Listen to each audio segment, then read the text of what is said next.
Chapter 2489. Seeing this, Xiao Hua hurriedly ordered Kun Peng and the others, "You all follow the Utopia faction disciples. It's always good to have more people. I'll go to the Seven Extremes Mountains myself. Senior brother Xiao, be careful." Kun Peng knew what Xiao Hua said was reasonable. He recorded the approximate location of the Seven Extremes Mountains in a jade slip and gave it to Xiao Hua. Then, he led 7 disciples of the Imperial Thunder Sect to chase after the Utopia faction disciples. Xiao Hua knew the situation was urgent. He didn't dare to be negligent. He immersed his divine thought into the jade slip and activated the Imperial Thunder Travel. Thunder roared around him as he flew into the distance. After flying for several days, he encountered several groups of sword cultivators. However, Xiao Hua only whistled past without paying them any attention. Those sword cultivators were also greatly shocked. A few of the more experienced ones, upon seeing Xiao Hua's fleeting figure and the swaying thunder in the air, had long since changed their expressions. Some even shrunk their necks and hurriedly flew to other places, no longer daring to approach the direction Xiao Hua was heading. Today, at noon, several towering mountain peaks could be seen rising up from the snowy lands. If these mountain peaks were placed anywhere else in the country of Xi, they would be considered normal. However, after being used to the snowy lands of the highlands, it was natural for them to be surprised by the sight of these mountains. "Oh, is this the Seven Extremes Mountains?" Xiao Hua's heart skipped a beat. He was about to take out the jade slip. At this moment, a divine thought swept past behind him. "Who is it?" Xiao Hua was startled. His flying speed immediately slowed down, and his divine sense also swept over. However, when his divine sense crossed 5 kilometers, he suddenly realized something and immediately stopped. He clapped his hand and took out the Yongli fan. Magic power surged from his body, and he took out a vigilant stance. As for that divine sense, it swept past Xiao Hua and immediately locked onto him. After half a meal, a cultivator in the middle stage of the Golden Core realm hurried over from a distance. Xiao Hua also knew this cultivator. Isn't this Martial Uncle Kun Shui of the Earth Thunder Palace?" Xiao Hua's divine thought swept over and recognized Kun Shui. He immediately withdrew his divine thought and waited respectfully in the air. Kun Shui had left a good impression on Xiao Hua when he was at the Imperial Thunder Sect's encampment in the Sky Patrol City. Xiao Hua's attitude was also humble. "Xiao Hua, why are you here?" Kun Shui flew closer and asked in surprise, "Didn't you go back to Sky Thunder Peak with Cui Hongxin and the others?" "I'll let Martial Uncle Kun know that I'm now under the command of Senior Martial Brother Li Zongbao. I'm in the same team as Senior Martial Brother Li." "Oh, Li Zongbao?" Kun Shui was surprised. "Isn't he a disciple of the Utopia faction?" "Yes, Li Zongbao has used the special order of the meeting hall to transfer this junior to serve under him." Xiao Hua cut the long story short and asked again. "Junior just killed those who followed Senior Martial Brother Li Zongbao to the side, but I met Kun Peng of the Earth Thunder Palace. He said that the disciples who went to the Seven Extremes Mountains were ambushed by Huan Nation swordsmen, so Junior came alone to help." When Martial Kun saw this, he frowned and scolded. "Nonsense. You are only at the Middle Foundation establishment stage. How can you come to the Seven Extremes Ridge as you please? If you follow Li Zongbao, you might feel wronged, but at least your life is guaranteed. You are the heroes of the Imperial Thunder Sect. When you return to the Sky Thunder Peak, you will be praised by the sect leader.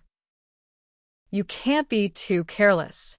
"Yes, Junior was worried about my fellow apprentices at that time, so I didn't think too much." Xiao Hua felt warm in his heart and smiled apologetically. "Where is Li Zongbao?" Martial Kun asked curiously. "You are here. Why didn't he come?" "If he comes, the Imperial Thunder Sect will have another good helper." Uncle Kun, the Utopia faction, was also ambushed by swordsmen. Senior Martial Brother Li Zongbao was busy rescuing their disciples. Xiao Hua smiled apologetically. "By the way, did Uncle Kun also receive Kun Peng's call for help?" "Haha, I didn't meet Kun Peng, it was other disciples." Martial Kun looked ahead and asked curiously, Xiao Hua, didn't you go to the Seven Extremes Mountains? Why are you here? Xiao Hua was speechless. He clapped his hands, took out a jade slip, and handed it to Marshal Kun. He smiled apologetically and said, Junior took Kun Peng's jade slip and flew here. I'm afraid it flew wrong. Oh? Marshal Kun took the jade slip and looked at it. He smiled and said, You are not wrong. Kun Peng remembered it wrongly. He has no sense of direction. If you listen to him, you will still have to fly back to Sky Patrol City. Yes, I understand. Xiao Hua was relieved when he heard that he didn't fly wrong. Let's go. I am going to the Seven Extremes Mountains to get out of trouble. Follow me. Marshal Kun smiled and said, However, you have to stay close to me. Don't be more than 100 feet away, or else I am afraid I can't take care of you. Yes, I understand. Xiao Hua replied happily. It was rare for him to meet such a warm-hearted senior. Marshal Kun scanned the area with his divine thought and pointed with his finger. He said, In front of us is the Prison Dragon Ridge, not the Seven Extremes Mountains. However, it is not far from the Prison Dragon Ridge. Kun Peng just pointed the way a little off. Yes, senior, please lead the way. I will follow you, Xiao Hua said respectfully. All right, follow this old man. Marshal Kun waved his sleeves and took the lead to fly towards the mountain peaks that towered into the sky. Xiao Hua followed behind Marshal Kun with a smile on his face. Oh, Xiao Hua, how are Dui Qiming and Cui Hongshan? I just got the news that day and thought, cough, cough, there are some things that are not appropriate for me to say. Marshal Kun asked with a smile. I'll let Marshal Uncle Kun know, Xiao Hua honestly reported. Junior sister Dui and junior brother Cui have already reconciled. After all, the two of them have experienced life and death together, and they've already seen through many things. Since the two of them can be together, some trivial things don't matter. That's good. Marshal Kun's flying speed was still very fast, more than 20% faster than an ordinary gold core practitioner.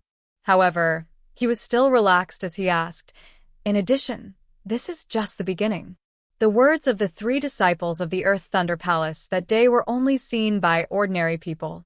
The matter of Dui Qiming and Tu Hong will definitely spread throughout the Dawn Rain continent after the sword battle. Yes, even the entire Imperial Thunder sect knows about it now. They will have to face many things in the future. Alas, yes. Xiao Hua sighed slightly. When he gave the male and female Thunder Beast cores to the two of them in the pill refining cave, wasn't this also his intention? Especially to let Cui Hongshan and Dui Qiming dual cultivate at that time. This could also be considered a big gift from Xiao Hua to Cui Hongshan. If not for this, when they returned to Sky Thunder Peak, how could the myriad Thunder Valley, which had always been weak, face those meaningless rumors and slanders? Two middle-stage foundation establishment cultivators. Perhaps it could make others stop gossiping. Seeing that Xiao Hua was also flying and answering him at the same time, and not much slower than him, Marshal Kun's face showed a surprised expression. At the same time, he activated his spiritual power and secretly increased his flying speed. He seemed to want to see if Xiao Hua could catch up with him. At this time, Xiao Hua was also somewhat worried. He couldn't help but think about how eldest senior brother and master would treat this matter when they returned to the myriad Thunder Valley. Gradually, the two of them flew into the mountain ridge, their figures disappearing between several towering peaks. Rumble, there was a series of earth-shaking sounds. Countless spiritual energy of heaven and earth rushed out from Prison Dragon Ridge. Several hurricanes rushed into the air, sweeping away all the white snow between the mountains. Waves of energy also spread out to the surroundings of Prison Dragon Ridge. Just a few li away from Prison Dragon Ridge, the waves of energy swept through the air. A burst of brilliance flickered slightly and quickly disappeared. Marshal Uncle Kun, what is the meaning of this? Inside Prison Dragon Ridge, in the middle of several towering mountains, Xiao Hua fell on the bare ground and coldly asked Marshal Kun, who had a happy expression on his face. Haha, at this time, what do you want to do for this old man? Are you stupid? Marshal Kun laughed maniacally. He slapped his hand and took out a palm-sized, golden magic bottle from his storage bag. Under the stimulation of his magic power, a golden flame gradually appeared on the magic bottle. Xiao Hua slowly climbed up from the ground and very calmly patted the dirt off his body. He stared at Marshal Kun with narrowed eyes. Just now, he followed Kun Prung into Prison Dragon Ridge. When he just arrived at this open space, he saw Kun Peng's magic power surging around his body and his hands continuously forming seals. He thought that he was ambushed by some sword cultivator. Just when he released his divine sense to check the enemy's whereabouts, he felt 4 waves of magic power coming from all around the valley. The waves were like a net that intertwined in the air and instantly covered him from top to bottom. An unparalleled force pulled him down from the air and smashed him straight to the ground. Fortunately, Xiao Hua's skin was rough and his flesh was thick. After smashing the rocks on the ground, he didn't suffer any injuries. It was just that his robe was dirty. He felt that in this inexplicable array, a huge force seemed to exist in the air, pressing down on him from top to bottom. His body felt as if it was solidified and filled with magma. It was difficult for him to move his hands and feet. Xiao Hua hurriedly released his Buddhist sense. He first checked under his feet. When he saw that there were strong waves in the rocks, his heart couldn't help but thump. He knew that the earth escape technique was probably not easy to use. Then he looked at the left side of the valley. The entire valley was filled with strong waves. It should be the range of the array. Marshal Kun's body was suffused with a faint brilliance that shielded the waves. Xiao Hua's eyes narrowed and he said coldly, "This junior doesn't know when this junior offended Marshal Uncle." It actually made Marshal Uncle spend so much effort to lure this junior here. That Kun Peng is probably Marshal Uncle Kun's nephew, right? Marshal Kun didn't pay attention to him. He slowly urged his magic power. The fireball in his hand became bigger and bigger. The golden light also penetrated several zhang.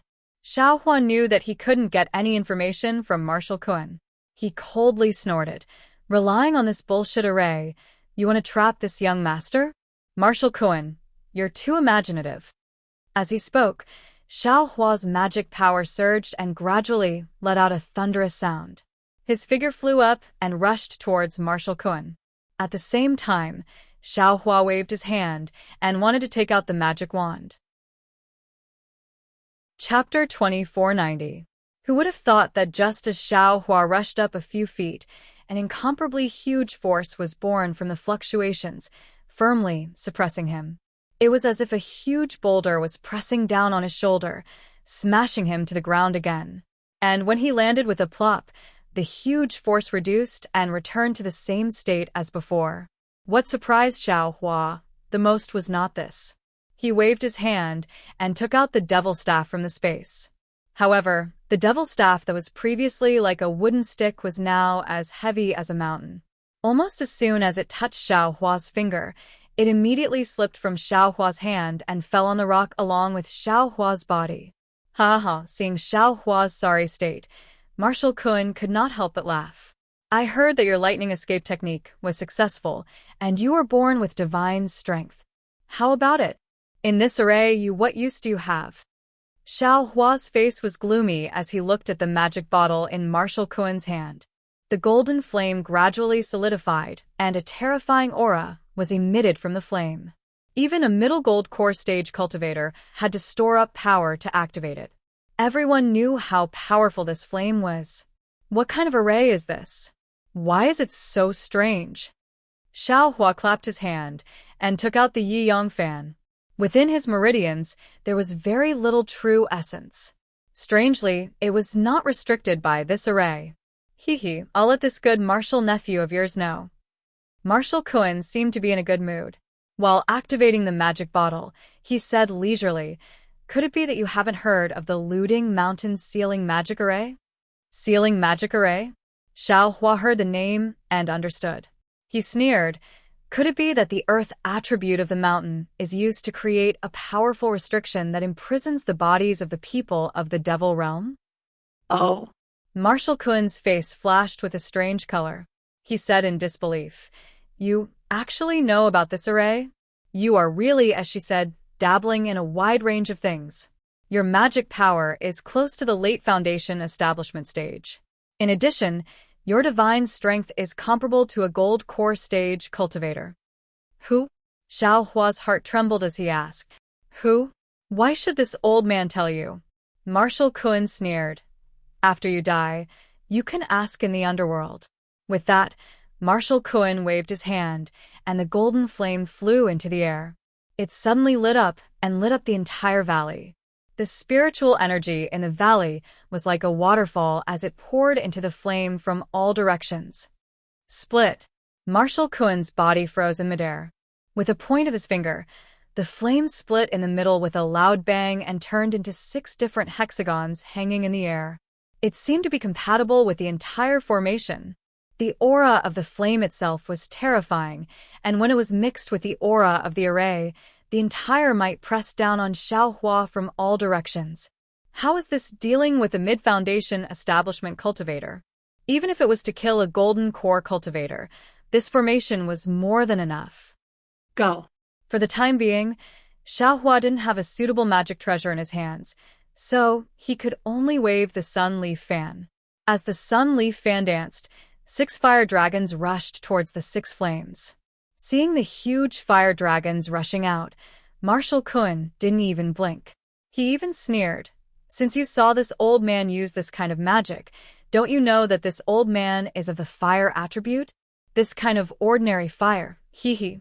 Sure enough, when the 6 fire dragons rushed into the flame only swayed slightly and all the flames were sucked into it without any ripples. It seems that you have already figured out this, Xiao. Xiao Hua sighed. He clapped his hand, and the Sun Leaf Fan was stored in the space. Hee, where is your Phoenix Dharma body? Marshal Kun stood there quietly, about 10 zhong away from Xiao Hua. He asked with a smile, this old man still wants to see how this innate true fire will turn your Phoenix Dharma body into a roasted chicken. Who is that person? You only need to tell this Xiao, and this Xiao will immediately release his Dharma body.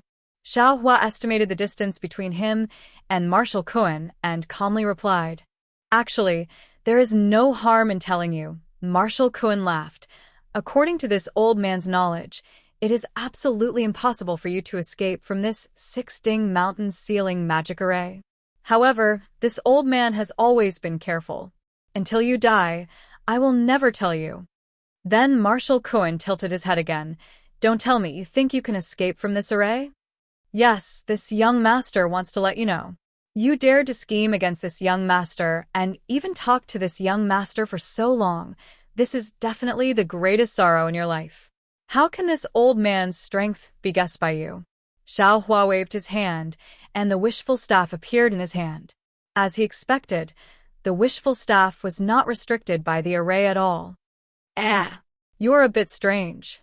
Marshal Kun saw the wishful staff in Xiao Hua's hand and sneered. Isn't this old man talking to you to stall for time?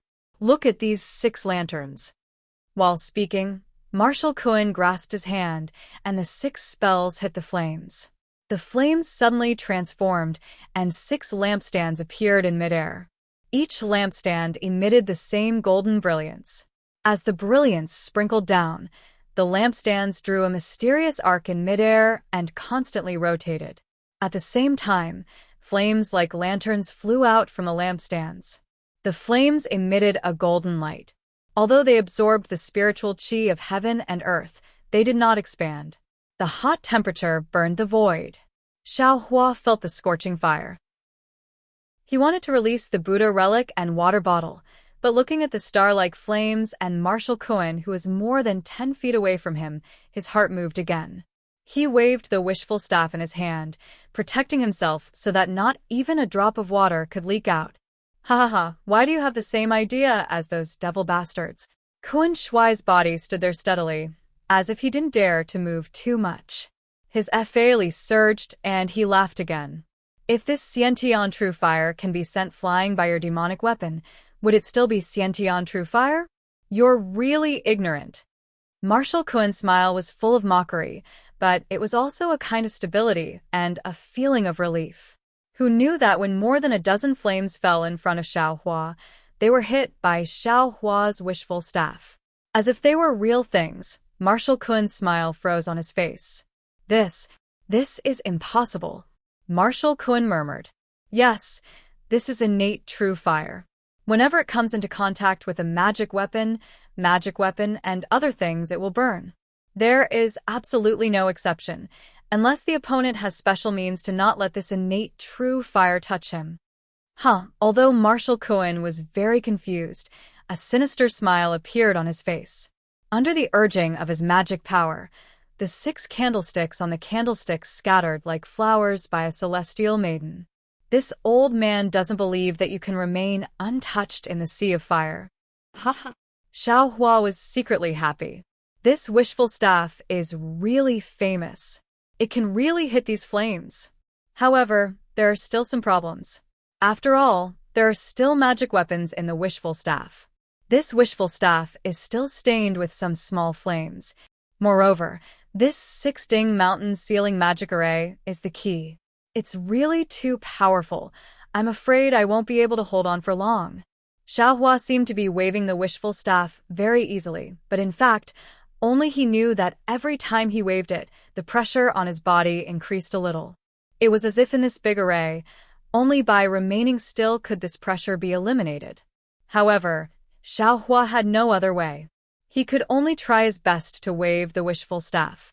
Although it was not as cool as before, under the magic of the heavenly staff technique, the flames were blocked a few feet away from Xiao Hua and could not get close to him. However, in the time it took to eat a meal, Xiao Hua became more and more unable to hold on. The entire valley had been completely covered by the flames. Xiao Hua's arms were also very tired. Since he started cultivating, he had never been so tired. Obviously, there were flaws in the heavenly staff technique. Occasionally, some flames passed through the wishful staff and hit Xiao Hua's side. Xiao Hua struggled to dodge, but when the flames fell to the ground, they immediately burned. There were too many flames passing through, and Xiao Hua had no place to stand. He dodged and dodged, quite embarrassed.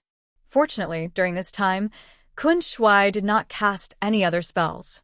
He only urged the innate true fire, as if he was not free to come and go in this battle. Seeing that the flames had spread under Xiao Hua's feet and there was no place for him to move, Kun Shuai laughed. This old man wants to see what is so special about your so-called hidden fire physique. Is that so? Xiao Hua's arms really had no strength. His eyes narrowed slightly, and he sneered. Then this young master will let you see. With that, Xiao Hua put away the wishful staff and let the flames fall from the sky. When the flames were close to his body, his hand pinched the fire escape technique, and his figure disappeared in a flash. This. Seeing Xiao Hua disappear in the innate true fire, Kun Shuai's eyes almost fell out. How is this possible? This is the innate true fire. Even if, at this moment, there was a fluctuation of spiritual power in the flames that had already spread over his feet. Xiao Hua's figure appeared in the flames, and the wishful staff was waved again, strangely hitting Kun Shuai's leg. 5 elements escape technique? This is impossible. Kun Shuai knew that the 5 elements escape technique was known to be able to escape in the 5 elements. It should be able to escape in the flames, but at that time, it was an ordinary flame, an innate true fire, who would dare to escape in it. Xiao Hua waved the wishful staff, and there was only a trace of strength left in his arm. He had endured for so long, waiting for the true fire to fill the valley. Only then would he have the opportunity to use the fire escape technique to rush into the air and have the opportunity to get close to Kun Shuai. Although when he was escaping within the primordial fire just now, not only was his escape technique extremely slow, it was also affected by the formation. Moreover, the light protecting his body was also on the verge of collapse and could be shattered by the special characteristics of the primordial fire at any time. But after all, he still succeeded. This last bit of strength was most likely the last straw for him to escape. Seeing that Kun Shuai was caught off guard and Xiao Hua hit Kun Shuai's leg with the wishful staff, Xiao Hua could not help but be overjoyed. Chapter 20, 491. However, when the wishful steel staff fell on Marshal Kuen's legs, the brilliance on Marshal Kuen's legs flickered, and the brilliance shattered like a firefly. Marshal Kuen's figure standing there was actually a phantom. Immediately afterward, Marshal Kuen's laughter sounded in the distance. Ha ha ha. Sure enough, it's Xiao Hua. Sure enough, you're a disciple of the 10,000 Thunder Valley. This old man still underestimated you. Xiao Hua's face was extremely ugly. Just as he was about to use the wind escape technique to chase after Marshal Kuen, his other hand waved, and he was about to use the soaring dragon shears that he didn't dare to take out. Rumble. A huge sound rang around Xiao Hua. Xiao Hua only felt that the scene around him was like floating clouds. Countless flying feather beasts, swimming fish monsters, and monsters emerged from all directions and rushed towards Xiao Hua. Xiao Hua was shocked. His divine sense swept over and immediately understood that he had fallen into Marshal Kuen's trap. The space around him was rapidly shrinking. In the middle of the valley, a magic treasure that was flat like a spindle appeared in the air above the array. There were strange runes flowing around it. This magic treasure was dozens of feet in size, and it occupied half of the sky above the array. But the strangest thing was that this spindle-like magic treasure was divided into two parts. In the middle there was a saw-like gap. The saw-like gap flickered with light, and was obviously extremely sharp. Xiao Hua was naturally on one of them, and the other was actually Marshal Kuen. Marshal Kuen had set up such a trap, and under his deliberate planning, he actually wanted to cover himself and Xiao Hua together in this magic treasure. After the magic treasure shrank to the size of several feet, it stopped shrinking. Then the whole magic treasure emitted a strange blue brilliance. In this brilliance, countless runes swayed. As the brilliance overflowed, the flying feather beasts and other strange patterns that Xiao Hua saw moved as if they were alive. Buzz. When all the flying feather beasts circled around the magic treasure, the whole magic treasure began to shake. Damn it!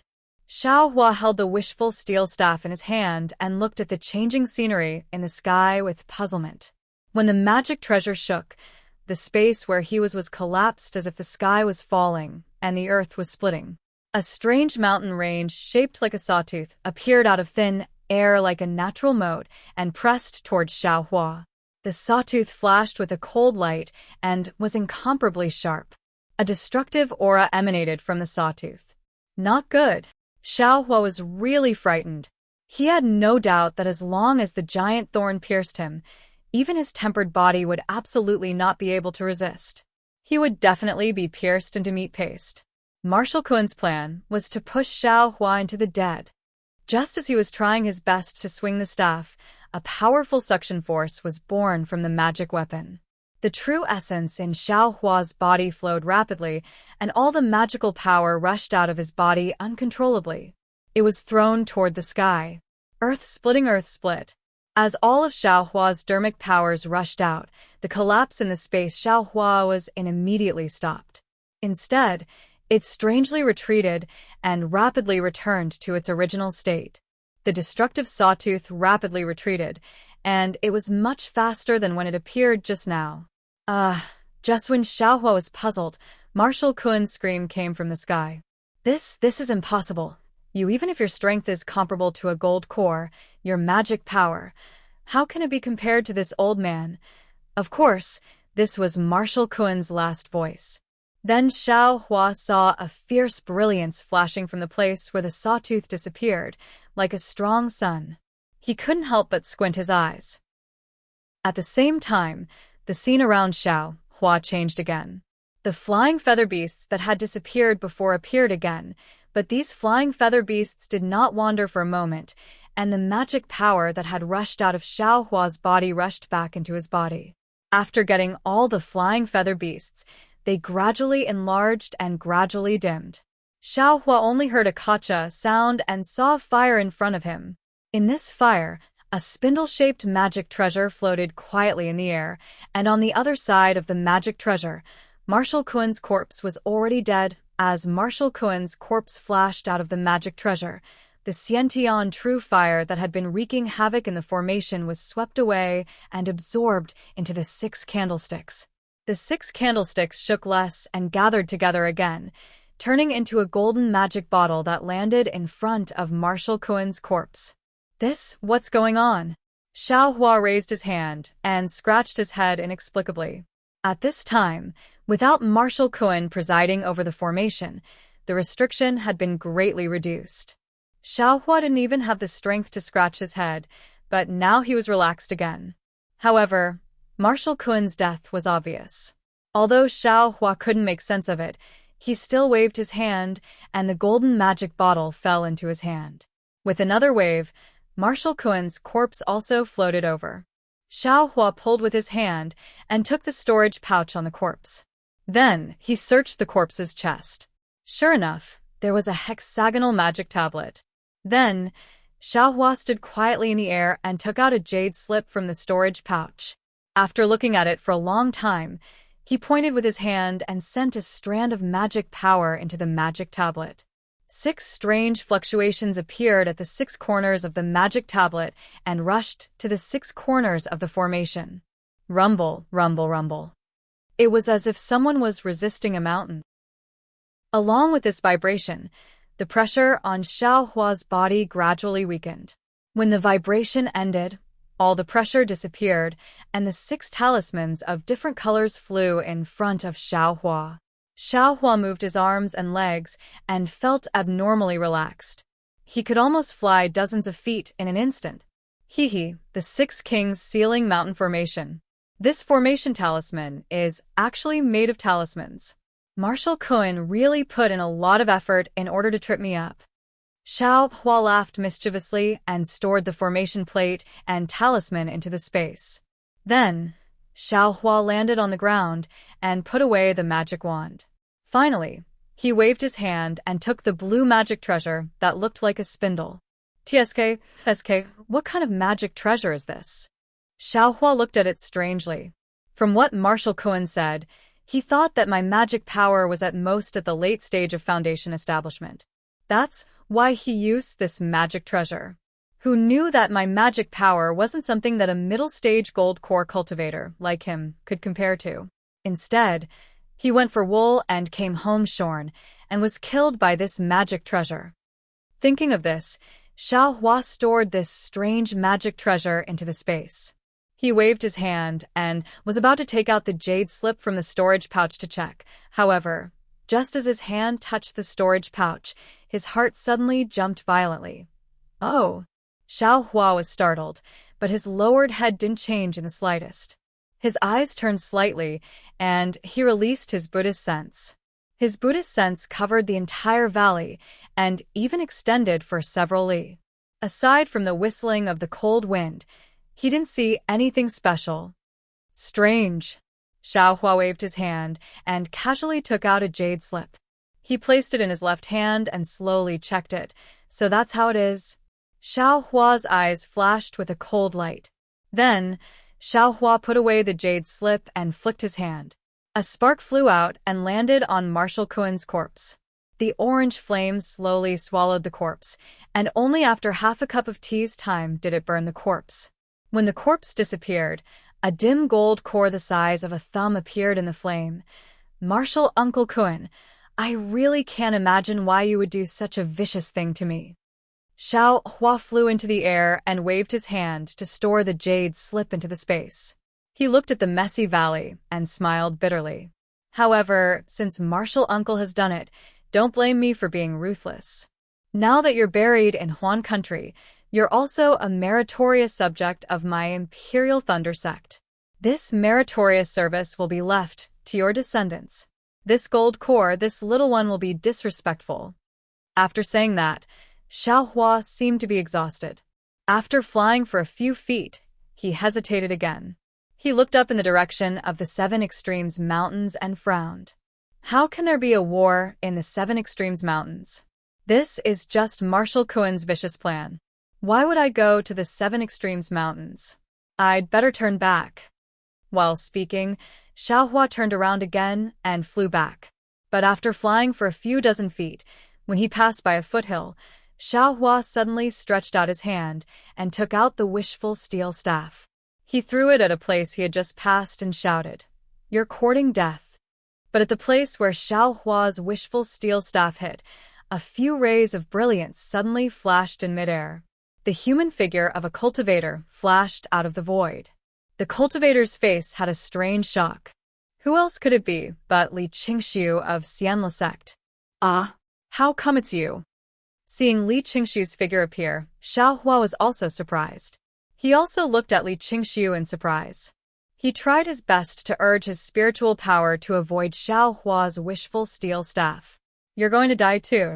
Of course, Xiaohua's astonishment only lasted for a moment. He definitely wouldn't let anyone know that he was the one who killed Marshal Kuan, especially Li Qingxiu, who was bent on taking his life. Xiaohua's sneak attack was absolutely successful. He took advantage of Li Qingxiu's side to suddenly turn around and seize the opportunity. How could he be merciful? Li Qingxiu was a cultivator of the late gold core stage.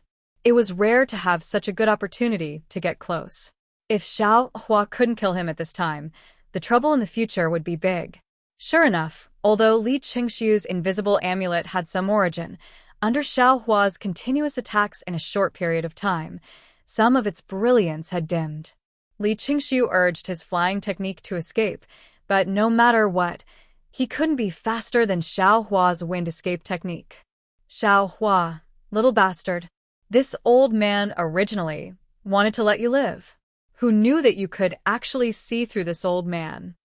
Li Qingxiu's face was gloomy. He gnashed his teeth and said fiercely. Then, when Xiaohua's stick hit the light protecting his body, Li Qingxiu ignored his injury and clapped his hand. A palm-sized pipa appeared in his hand. With a flick of his thumb, the sound of a golden drum rang out from the pipa and directly pierced Xiaohua's ears. Chapter 2492. Seeing his full strength hit Li Qingxiu's body, the defensive brilliance only flickered slightly, and his strength was neutralized. Xiaohua knew that the origin of this invisibility amulet was extraordinary. When Li Qingxiu urged his magic weapon, the sound of the golden drum entered his ears. Xiaohua's eyes suddenly became dizzy, as if a golden needle had pierced his brain. The wishful steel staff in his hand swayed, and there was a tendency that he could not hold it. Xiaohua was shocked by Li Qingxiu's means and did not dare to neglect. He held the wishful steel staff in one hand and took out the soul-absorbing bell in the other. At the same time, he also took out the toad's soul tool. The soul strands flew out from the Dharma eye and rushed into the soul tool. Dang! The sound was like a great bell. That sound rushed into Li Qingxiu's defensive brilliance. Li Qingxiu originally wanted to use his magic power to play the pipa again, but that extremely loud sound actually broke through his defense and rushed straight into his mind. A look of confusion appeared on his face. Fortunately, at this critical moment, the defensive brilliance overflowed with extraordinary splendor, and Li Qingxiu's pipa also emitted a babbling sound. Li Qingxiu's sluggish eyes showed signs of life. "Oh, what a pity," Xiaohua secretly said, as he urged his soul thread again, and forced himself to attack again. Dang! At this moment, Li Qingxiu's face revealed a horrified expression. He urged the spiritual power in his hand. With a clang sound, the two kinds of sounds collided with each other, producing a crackling, explosive sound. Countless extremely small airwaves were generated between the two of them, and the two of them were pushed back several feet. Not good. Xiaohua did not expect such a result. While he was complaining in his heart, he waved his hand, and the soaring dragon shears suddenly flew out. A golden light flashed in the air, and a kacha sound was heard. Several cracks appeared on Li Qingxiu's defensive brilliance. "See, isn't this amulet too powerful?" Xiaohua was once again flabbergasted. He was very clear that even the flying sword of an illusory sword cultivator would have several cracks under the full force of the soaring dragon shears. Li Qingxiu's protective talisman actually had several cracks on it. Its degree of toughness was comparable to an illusory sword. Who would have thought that Li Qingxiu was even more shocked? He was hiding at the foot of the mountain and saw the whole process of Xiaohua killing Marshal Kun. He was shocked by Xiaohua's methods and was already hesitating whether to kill Xiaohua by surprise. But he didn't expect Xiaohua to turn around and directly see through his hiding place. His invisibility talisman was not an ordinary talisman. He had just obtained it from one of his teachers. Even in his dreams, he would never have thought that Xiaohua's magic tool would actually be able to break it.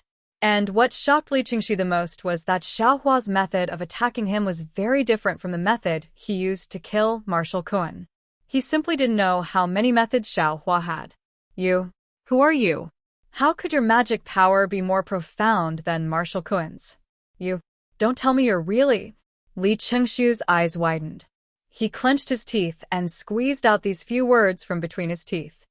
Of course it's me. Who else could it be? Why would Xiaohua care about him?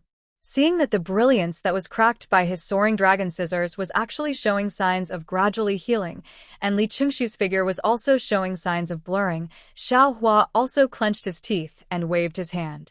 The sword pouch was in his hand. Quick!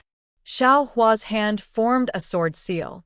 7 flying swords from the sword pouch rushed into the air.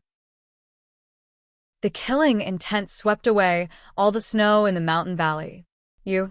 It was actually you who assassinated Tu Hong. Li Qingxi's eyes revealed a flash of understanding. Damn it, I only had this thought that flashed through my mind that day. I didn't think that it was really you who entered. Just as Li Qingxi was in a daze, the 7 flying swords crossed in the air and formed a 7-star great array, firmly controlling Li Qingxi within the sword array. Seeing that the 7-star great array was instantly formed, Xiaohua's heart slightly relaxed. Hee, Tu Hong was the first, and you're the second. Xiaohua sneered. Didn't you always want to kill me? Now, I want to see how you're going to do it. Oh, so you already knew.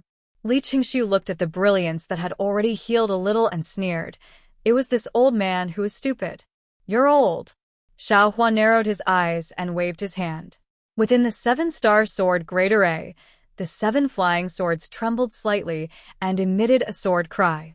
A powerful restrictive force pressed down on Li Qingxi's protective brilliance. The brilliance flickered along with the sword cry, and the cracks gradually expanded. I want to ask you a question. Li Qingxi couldn't hold back his curiosity and whispered. Don't worry, fellow Taoist Li. I'm the same as Marshal Kun. I definitely won't say a word. Xiaohua's hand moved again, and the 7 flying swords actually began to rotate like 7 stars dancing in the night sky. The restrictive force became even stronger. Are you a disciple of the Imperial Thunder Sect? Are you a middle stage foundation establishment cultivator? Li Qingxi still asked the question. Li Qingxi's question was quite strange. Xiaohua was stunned and sneered. Of course I'm a cultivator of the Imperial Thunder Sect. However, as for whether I'm a foundation establishment cultivator or not, Xiaohua's eyes turned, and he patted his forehead and used a secret technique to deceive everyone. Xiaohua's cultivation rushed from the peak of the early stage foundation establishment to the middle stage foundation establishment, and then to the late stage foundation establishment. Moreover, the pressure didn't stop at all. It went all the way from the early stage gold core to the middle stage gold core, and then stopped at the peak of the middle stage gold core. And you really are a middle stage gold core cultivator. Li Qingxi sighed. No wonder Marshal Kun died in the Forbidden Law record. I was also almost deceived by you. If that's the case, then you should. At this point, Li Qingxi's eyes flashed with a hint of joy. Oh, Forbidden Law record? Xiaohua wrinkled his brows and withdrew the fake pressure of the secret technique. However, when he heard the last half of Li Qingxi's sentence and the joy in Li Qingxi's eyes, he felt something was wrong. Go!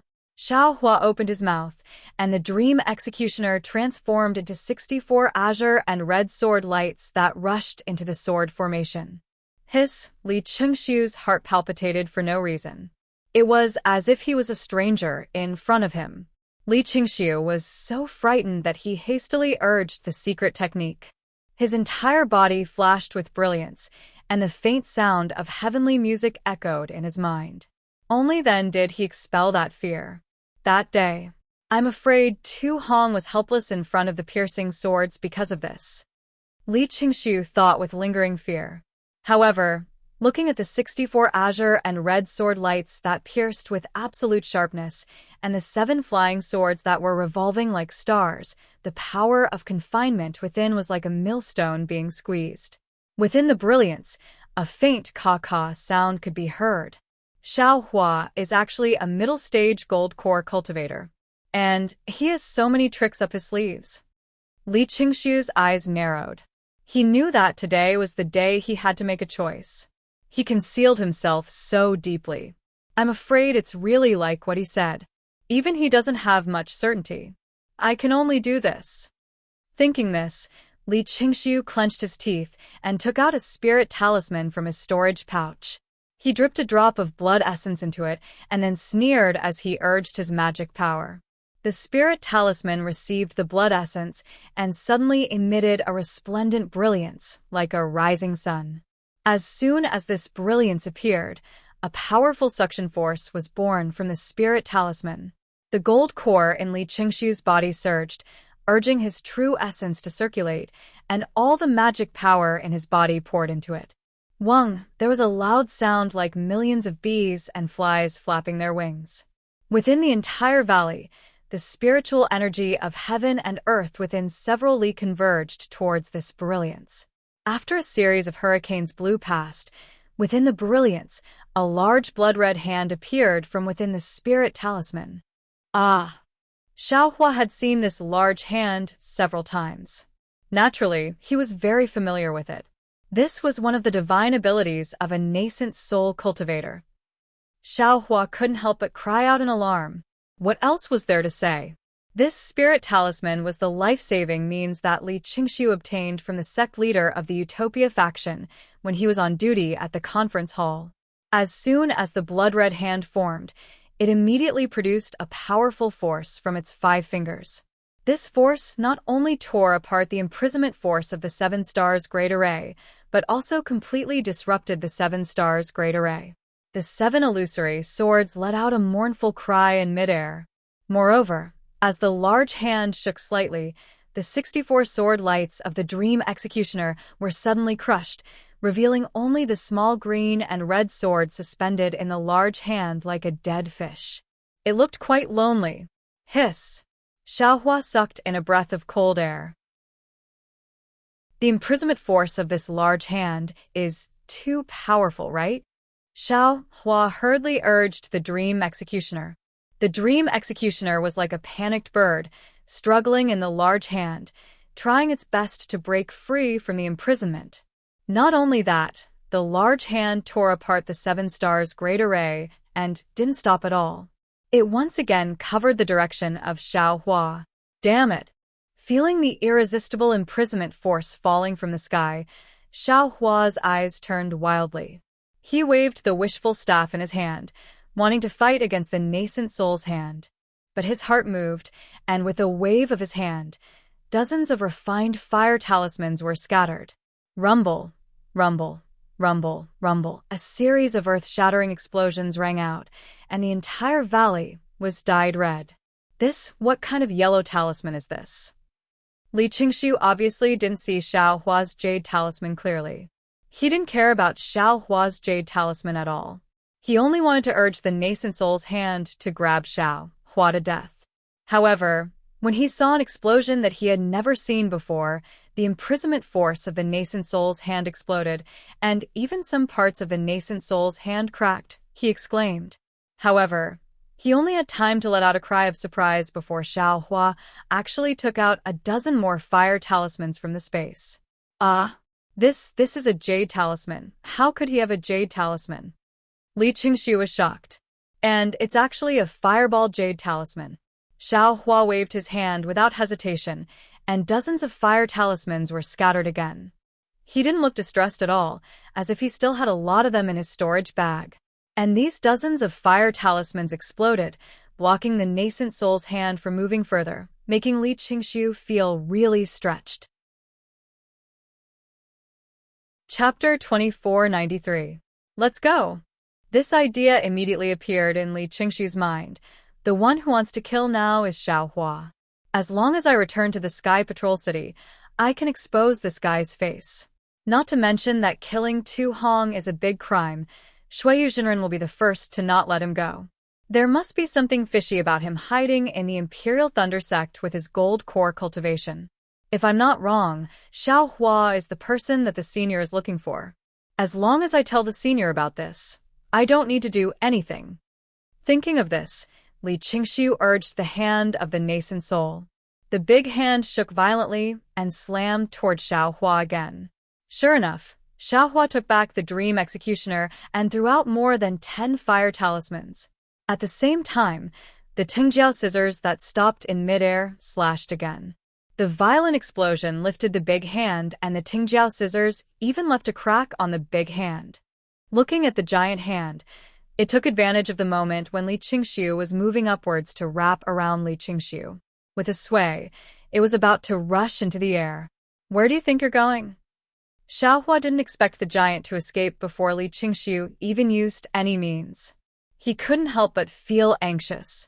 His figure flickered and rushed to the side of the Yuanying's hand. He waved the wishful steel staff towards the big hand.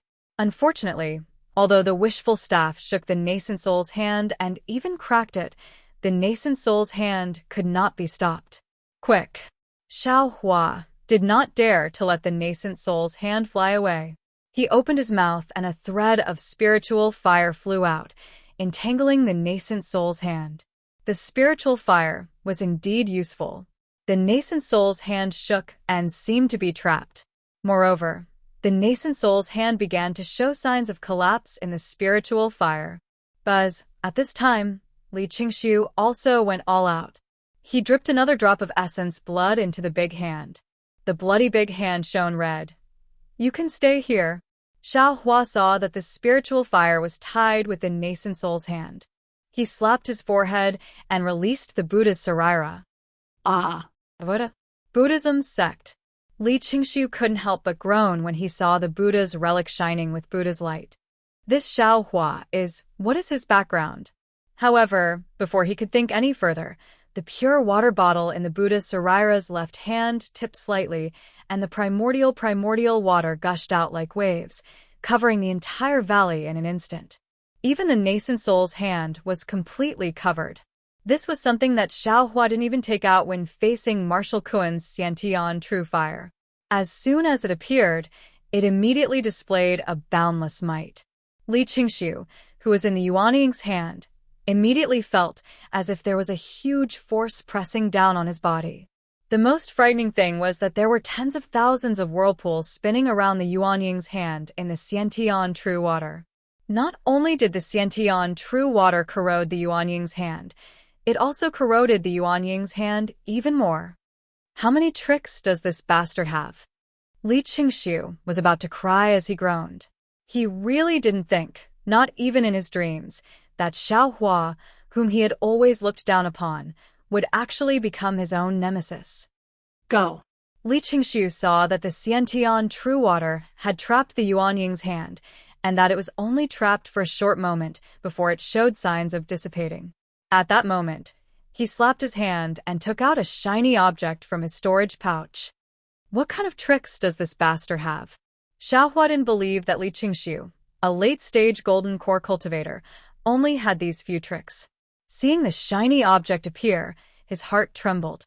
However, when Li Qingxiu activated his magic power, that shiny object turned into a ray of light and rushed out.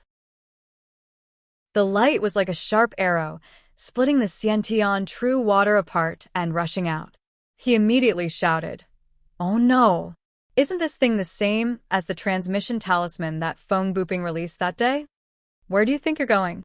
Xiaohua's figure flashed, and thunder rumbled around him. Immediately, a series of afterimages flashed as he chased after that light. Fortunately, the Xiantian True Water blocked the light for a moment. When Xiaohua flew out of the Xiantian True Water, the light had only rushed out a few dozen feet. Just as that light was about to speed up, Xiaohua shook his hand, and the heaven and earth sleeve came down. Pooh.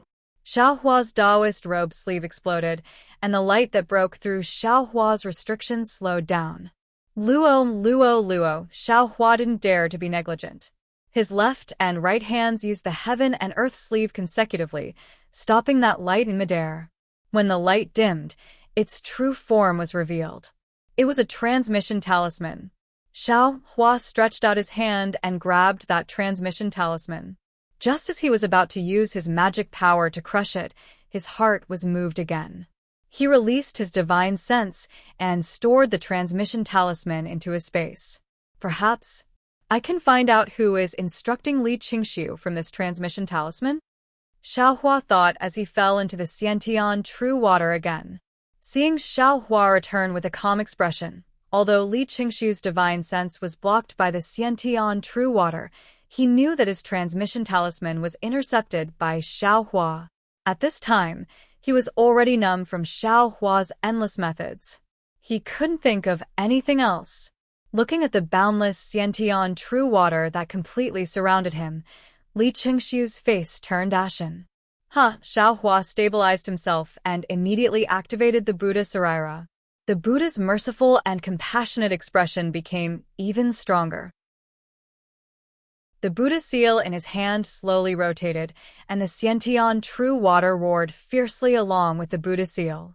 The Yuanning's hand that was corroded by the Xiantian true water earlier couldn't hold on anymore. With a rumbling sound, the transmission talisman fell into the Xiantian true water and disappeared. After breaking through the Yuanning's hand, the Xiantian true water directly flooded the defensive light around Li Qingxiu. But what surprised Xiaohua was that this defensive light was actually not afraid of the Xiantian true water. After several impacts, it didn't move at all. Seeing Li Qingxiu using his magic power within the light, he rushed into the Xiantian true water, wanting to break out of the water. Xiaohua snorted coldly. He formed a sword seal and hit the sword pouch. Wung. With another burst of sword cries, the 7 flying swords rushed up again and formed a 7 stars great array in the Xiantian true water, once again surrounding Li Qingxiu. Xiaohua, this old man will fight it out with you. Li Qingxiu's eyes almost popped out of their sockets. He clapped his hands, and a beam of bright light flashed past. A round magical treasure rushed out of the defensive light and struck towards Xiaohua. Xiaohua's body trembled. Li Qingxiu's eyes almost popped out of their sockets. As soon as the magic treasure came out, an indescribable noise came from the magic treasure. The surrounding spiritual energy of heaven and earth was shaken into chaos. Even Xiaohua was somewhat unable to stand steadily when he heard it. This magic treasure was not weak, but under the 7 stars great array and the heavy pressure of the Xiantian true water, the magic treasure was somewhat difficult to fly. Moreover, the magic treasure was very close to Xiaohua at this time. Xiaohua raised his hand without hesitation. With the wishful staff in his hand, he smashed it without hesitation. Dang!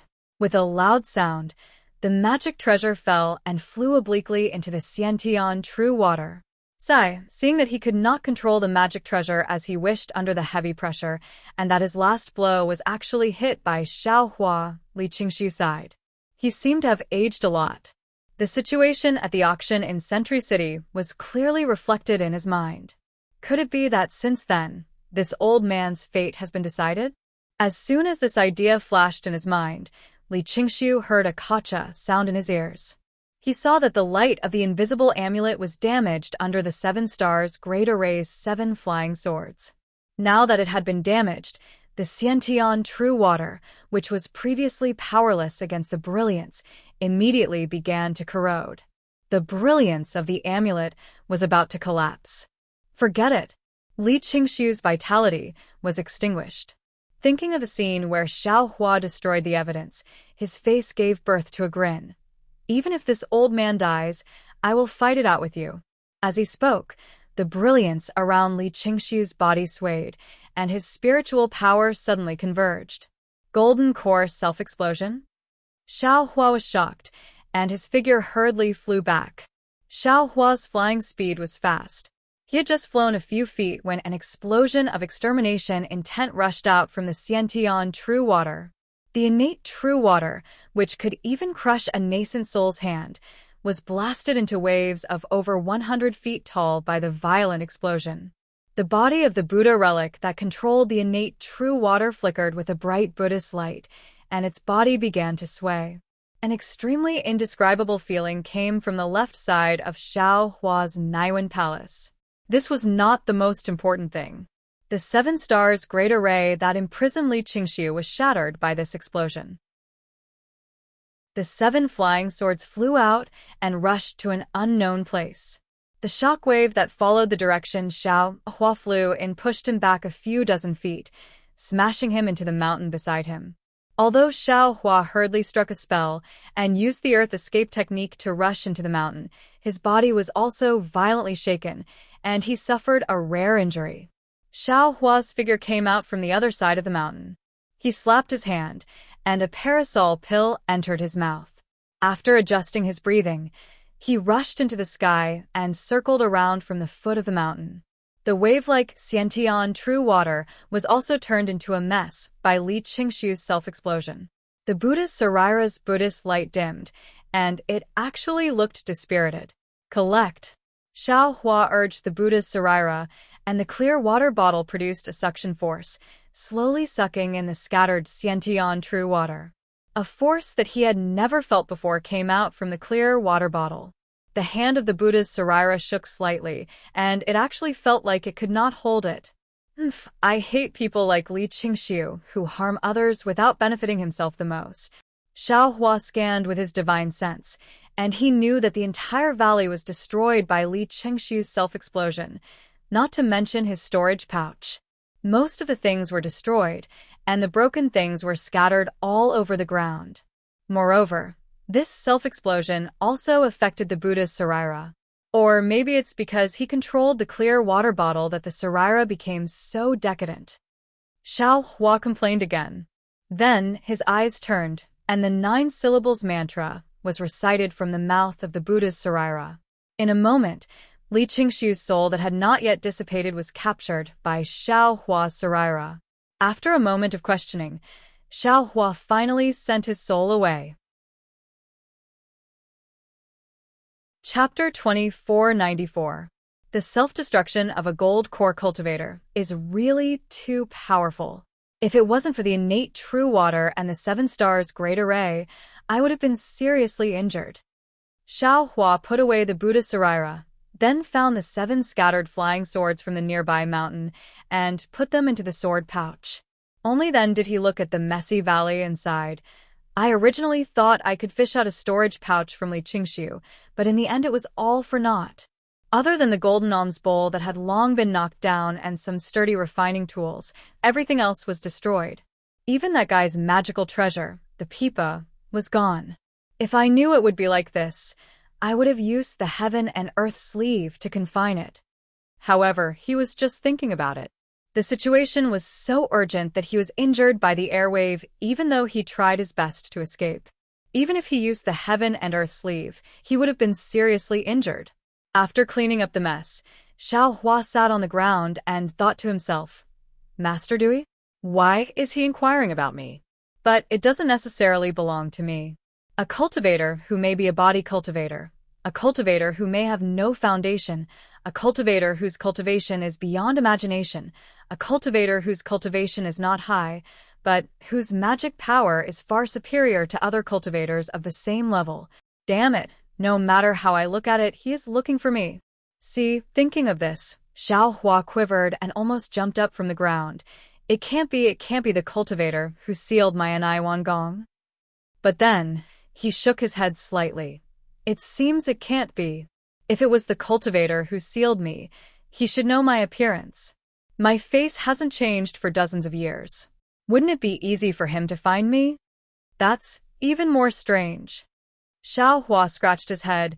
Maybe this Master Du isn't looking for me, but Li Qingxiu saw that I wanted to kill him, so he used that nascent soul cultivator's communication talisman to ask for help. Nascent soul cultivator. I am not his opponent now, but I can't break the invisible protective talisman that Master Dui gave Li Qingxiu in a short time. Not to mention the jade talisman that Xian Le Sec's fairy Hong Xia gave to Li Qingxiu. My goodness, that's a life-saving item for a golden core cultivator. If I didn't obtain the 7 stars grand formation and the innate primordial water, I'm afraid the one lying here today would be me, right? Thinking about this, Xiao Hua felt a lingering fear. Actually, the spiritual fire could also break that jade talisman. It's just that Li Qingxiu insisted on running away. This young master still didn't have any good ideas. If he really escapes, damn it, the consequences will be unimaginable. Forget it, there are still more than 10 days before the attack of the 7 Extremes Ridge. This time, not only are the disciples of the Imperial Thunder Sect attacking the 7 Extremes Ridge, but my wife is also there. How can I not go and take a look? I'd better use this time to refine the ice deadly mirror. It's really awkward to not have a handy artifact. Xiao Hua waved his hand and ignited a few wisps of true Samadhi fire, burning all traces of the battle in the valley.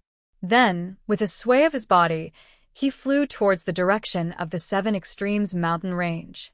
After waiting for an hour, he landed again, looking left and right, looking for a low-lying place and diving in back to Yanxi's mansion in Sky Patrol City. The meeting hall was bustling with noise and excitement. Today's duty was Heng Zhao from the Utopia faction. He asked, "Fellow cultivators, have all the disciples sent out to test the waters been sent out?" "Haha, I'll let you know, fellow cultivator, Heng Ming. We've already discussed this matter properly. We've been working on it since the beginning of the year." Which fellow cultivator didn't do their best? They must have sent out the disciples according to the previous discussion.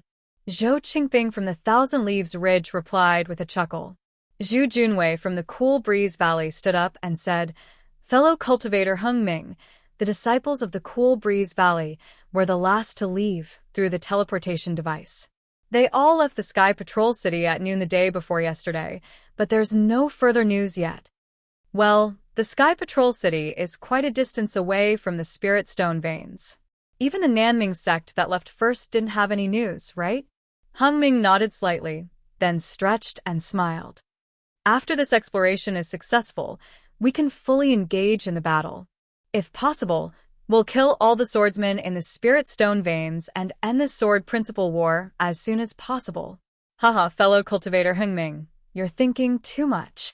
Xiong Huasong from the Black Sky sect also looked relaxed and smiled. In the Sword Principal War that has been going on for nearly 10,000 years, there have only been a few times when it was ended by cultivators in the Gold Core realm. Our Dao sect had always gained the upper hand from the start of the battle and forced the sword cultivators out of the sword tomb. We had even killed all the sword cultivators within the sword tomb. That was why the swordsmen from the Huan country had no choice but to hastily retreat. Today, I'm afraid it won't be that simple.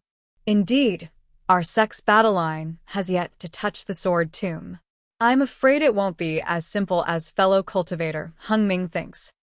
Hu Ping from the Blazing Fire Mountain agreed. However, Heng Ming did not agree. The corners of his mouth curled up as he said, "The sword cultivators this time are really fierce. They've been suppressing our attacks. We've been hiding our strength again and again, so of course, we can't attack the sword tomb. However, we've already mobilized the elites of each sect to the Sky Patrol City in advance. The Gold Core disciples have also come to help. As long as we kill all the swordsmen in the sword tomb, those swordsmen will be disgraced. Do you think they'll wait for our masters to come?" "That's right." Xiang Ming from the Hua sect clapped his hands arrogantly and said, "I agree with fellow cultivator Heng Ming's opinion. We've been scheming for several years and have always been showing weakness. Isn't it to lure these sword cultivators who come and go like the wind into a trap? Now that they've occupied the Spirit Stone Veins and taken away some of the fortresses that we used before, aren't they falling into our ambush? This time we only need to probe a little more. Once we get the correct information, we'll send out all the disciples. This old man doesn't believe that a mere Huan country can be a match for our cultivation 3 countries. Ha ha ha, it's really like that. The cultivators were all jubilant, as if victory was already in their hands. After a long while, Qianemo, who had been silent all this time, said faintly, "This old man knows that everyone might not like what I'm saying. However, this old man doesn't have any selfish motives. I'm just thinking about the 3 countries of my Tao sect. I'm just stating facts. Since you know that your words aren't nice to hear, then don't say it." 7 Skill Sects Wang Yi clearly looked down on Qianemo and said coldly. Fellow cultivator Wang Hongming smiled and said, "The conference hall isn't a place where one person has the final say. Fellow cultivator Qian Mo naturally has the right to speak. His Imperial Thunder Sect's battle achievements are illustrious. They're not inferior to your 7 Skills sect." Who knows where their battle achievements came from? Wang Yi coldly snorted. "Oh? Fellow cultivator Wang, could it be that you have something to say?" Hongming narrowed his eyes and asked with a sneer. Wang Yi hurriedly waved his hand. "Of course not. Fellow cultivator Qian should speak." Fellow cultivator Qian has always been a modest gentleman who keeps his promises. Even if his Tao heart is damaged, he would still be a man of his word. This old man can't compare to him. The cultivators all covered their mouths and snickered. Clearly, everyone knew about Dui Qiming's matter. Cough, cough. Qian Mo's face was slightly red. He coughed twice and said, "Fellow cultivators must still be laughing at my Imperial Thunder Sect because of Dui Qiming and Tu Hong's matter. If it was any other day, I naturally wouldn't say anything. In this world, there are clear and turbid matters. The clear ones are clear, and the turbid ones are turbid. This old man doesn't care what others say. However, today this old man has to say a thing or two. Let's talk about Dui Qiming." This old man knew that she and Cui Hongshan were lovers.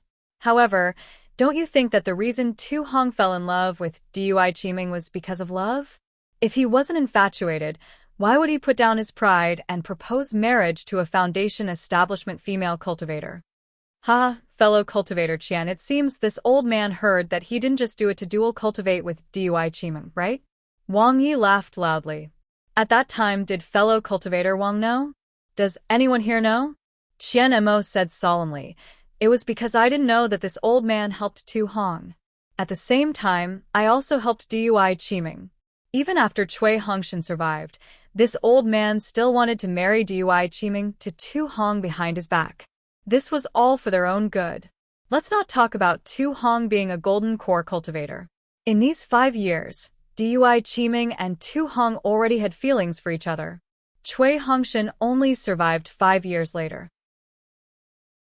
His appearance was definitely a mistake. What about Dui Qiming? She might have some feelings for Cui Hongshan in the past, but now, who does she have more feelings for? This old man naturally cares about his own disciple. I won't hide it from everyone. In this old man's opinion, Dui Qiming is still biased towards Tu Hong. What's more, if Dui Qiming sees Cui Hongshan now and suddenly goes back on her words and doesn't want to hold the dual cultivation ceremony with Tu Hong. Tell me, what about the 2 nascent soul masters' faces? Alright, let's not talk about the 2 nascent soul masters' faces. After all, my sect master said that everything depends on Dui Qiming herself. He definitely won't force her and really cancel the dual cultivation ceremony. Then what about Tu Hong's face? Do you think Dui Qiming and Cui Hongshan can peacefully cultivate on Dawn Rain mainland? Unless they are always under my Imperial Thunder Sect's protection. If they go out to train and something happens to them, tell me, how will my Imperial Thunder Sect pursue this matter? Rather than letting them lose their lives, why not let them suffer for a long time and turn it into a short one? To help the 3 of them. If that's the case, then it's your fellow cultivator Qian's good intentions? You actually killed 2 birds with 1 stone. Not only did you save their lives, but you also saved the master's face? Wang Yi said disapprovingly. Not only that. Qian Mo waved his hand and said, "It should be killing 3 birds with 1 stone." 3? Wang Yi asked curiously, "And whose lives?" "It's the lives of tens of thousands, no, hundreds of thousands of cultivators in my Tao sect," Qian Mo said excitedly. Tu Hong is a talented general. In the 5 years that he has been in the discussion hall, he has indeed made illustrious military achievements. He. Wasn't Ada's plan to lure the enemy into the discussion hall the one that Tu Hong suggested? Since he is a talented general of my Dao sect, he has an important role to play. In order to keep this general in my discussion hall, my Imperial Thunder sect has suffered some losses. So what if I, Qianmo, lose some face? Chapter 2495. Wang Yi looked at the displeased Oris core stage cultivators around him and laughed. Tu Hong is a member of my discussion hall. This plan of luring the enemy into the finals was the result of the collective efforts of everyone in the discussion hall. How can it be credited to him alone? Luckily, Qin Jian killed him. Otherwise, wouldn't the victory of our Dao sect be credited to him alone? I've already said that I have a clear conscience. I'm just stating facts. Qianmo said in a low voice. What I want to say is that when we are organizing the disciples to kill the sword cultivators, we should also be grateful. If not for Tu Hong, of course, this plan of luring the enemy would be. At this moment, there was a wave of dermic power in the meeting hall. It came from the direction of Immortal Music Sect. Heng Zhao was slightly stunned. Looking at Li Qingshu's empty praying mat, he hesitated and pointed his hand. After the dermic power wave flickered violently, an angry young woman's face appeared. Heng Zhao and the rest were shocked. They hurriedly got up and bowed respectfully. Greetings to Fairy Hong Xia. You can wait. In the mirror was the head of Immortal Music Sect, Fairy Hong Xia, a middle-stage nascent soul cultivator. Fellow Daoist, Li has already taken leave for a few days. Heng Zhao hurriedly explained, We don't know. And I know. Fairy Hong Xia said coldly, Li Qingshu's natal spirit tablet is already broken. Ah? Heng Zhao could not believe it. Li. Fellow Daoist Li Qingshu's natal spirit tablet is really broken? If not, why would I inform all of you? Fairy Hong Xia chided. What are all of you waiting for? What are all of you doing? The war has been going on for more than 10 years, but I don't see any great contributions. Instead, it's the golden core cultivators who fall one after another. That Tu Hong was just assassinated in Sky Patrol City, and Li Qingshu is dead. Is old Shui still in Sky Patrol City? Yes, yes. Heng Zhao's forehead was sweating. He could only lower his head and say yes. Hurry up and check the cause of Li Qingshu's death and report it to me as soon as possible. Fairy Hong Xia threw a tantrum and said coldly, I'll discuss with them. If it doesn't work, you can prepare to go to the battlefield. Yes, yes, this disciple understands. Heng Zhao continued to bow. This disciple will immediately send someone to investigate. Immediately send someone to investigate. Humph. Fairy Hong Xia snorted and disappeared with a wave of her hand. After Fairy Luo Xia left with a scolding, Heng Zhao wiped the sweat off his forehead and hurriedly called over the disciples on duty. He took out the discussion hall token and wanted to order them to investigate. However, Qianmo raised his hand and said, Fellow Daoist Heng Zhao, it's a bit difficult for the disciples to investigate this matter. Why don't you let me go? I'll bring some disciples with me, and they'll be able to send news back in time. Daoist Qian. Heng Zhao reminded him. Li Qingshu has been on leave for a few days, and there was no movement after he was killed. He must have left Sky Patrol City. If you go there now, it's still very dangerous. Sigh. Li Qingshu was on duty in the conference hall. His death must have been caused by a sword cultivator. He sacrificed his life for our Dao sect. How can we not find the culprit? This old man is willing to take this risk. Qianmo sighed. Good. Prung Dai from Su Yan faction clapped her hands and said, Fellow Daoist Qianmo, it's still dangerous for you to go alone. How about this? I'll go with you. Great. Heng Yi smiled. Since that's the case, please take the medallion of my conference hall and bring 20 disciples on duty with you to investigate. Yes, Qianmo took the token and cupped his hands in acknowledgement. However, just as he turned his head, he clapped his hands and took out a jade slip. He handed it to Heng Ming and said, Fellow Taoist Ming, I only said half of what I wanted to say. This is what I thought and said when I was chatting with Tu Hong that day.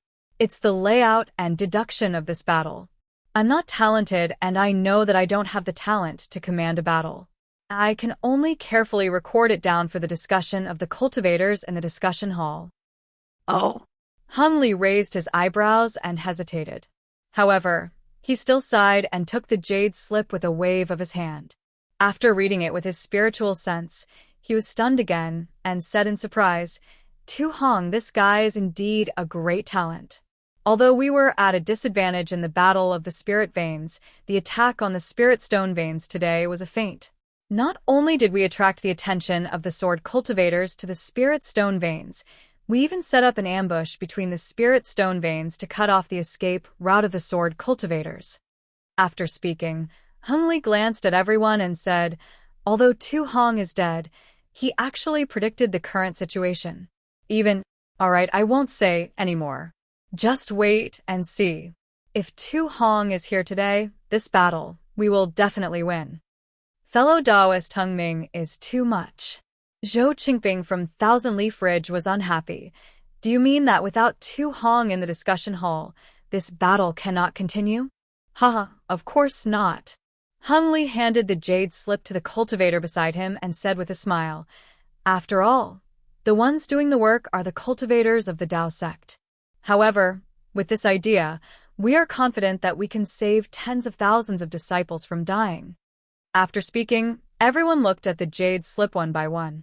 Everyone had different expressions. Some were shocked, some were deep in thought, and there were even some who were disdainful. Alright, this is Tu Hong's idea. It is also my idea. Seeing that the jade slip returned to Hung Li's hands, Qianmu cupped his hands and said, I hope it will be useful for the battle of the Tao sect. After speaking, Qianmu cupped his hands and was about to leave. However, after floating a few feet, he stopped again with a hesitant expression. Fellow Taoist Qian, is there something else? Hung Li asked curiously. Qianmu looked around and looked at the golden core cultivators who looked at the jade slip with a complicated expression. However, this complicated expression only lasted for a moment. Qianmu transmitted his voice again. Fellow Taoist Ming, actually, what I showed you earlier was only a portion of what Tu Hong said. Tu Hong had a plan which I find extremely inconceivable. However, if you think about it carefully, it does make some sense. However, even if I use up all my brain juice, I still can't think of anything. This is perhaps the difference between a mediocre person and a great person. Fellow Taoist Qian, what do you mean? Hung Li admired Tu Hong's plan. However, when Qianmu said something like this, he was even more shocked. Why can't you say it in person? He. Qianmu glanced at everyone and said, didn't you see their expressions? Just this plan alone makes them unhappy. If I take out the last portion, won't they turn the sky upside down? If that's the case, I might as well not take it out. In addition, even if I take it out, I definitely can't discuss it in front of all the cultivators in the conference hall. This is because I don't trust some of them. Hung Li hesitated and looked at the jade slip in his hand. He really wanted to see what other plans Tu Hong had. Fellow Taoist Qian, the other golden core cultivators are still fine. However, the cultivators on duty in the 3 countries can't possibly not participate, right? Yes, other than the cultivators on duty, the others can't let them know a single word. Qianmu's face flashed with a serious expression. As you wish. Hung Li took out the token and pointed his finger. A cluster of green light flew out from the token and shot into the sky like a fountain. Then, with a schwa sound, it fell and covered the first row of golden core cultivators who were sitting on the praying mats.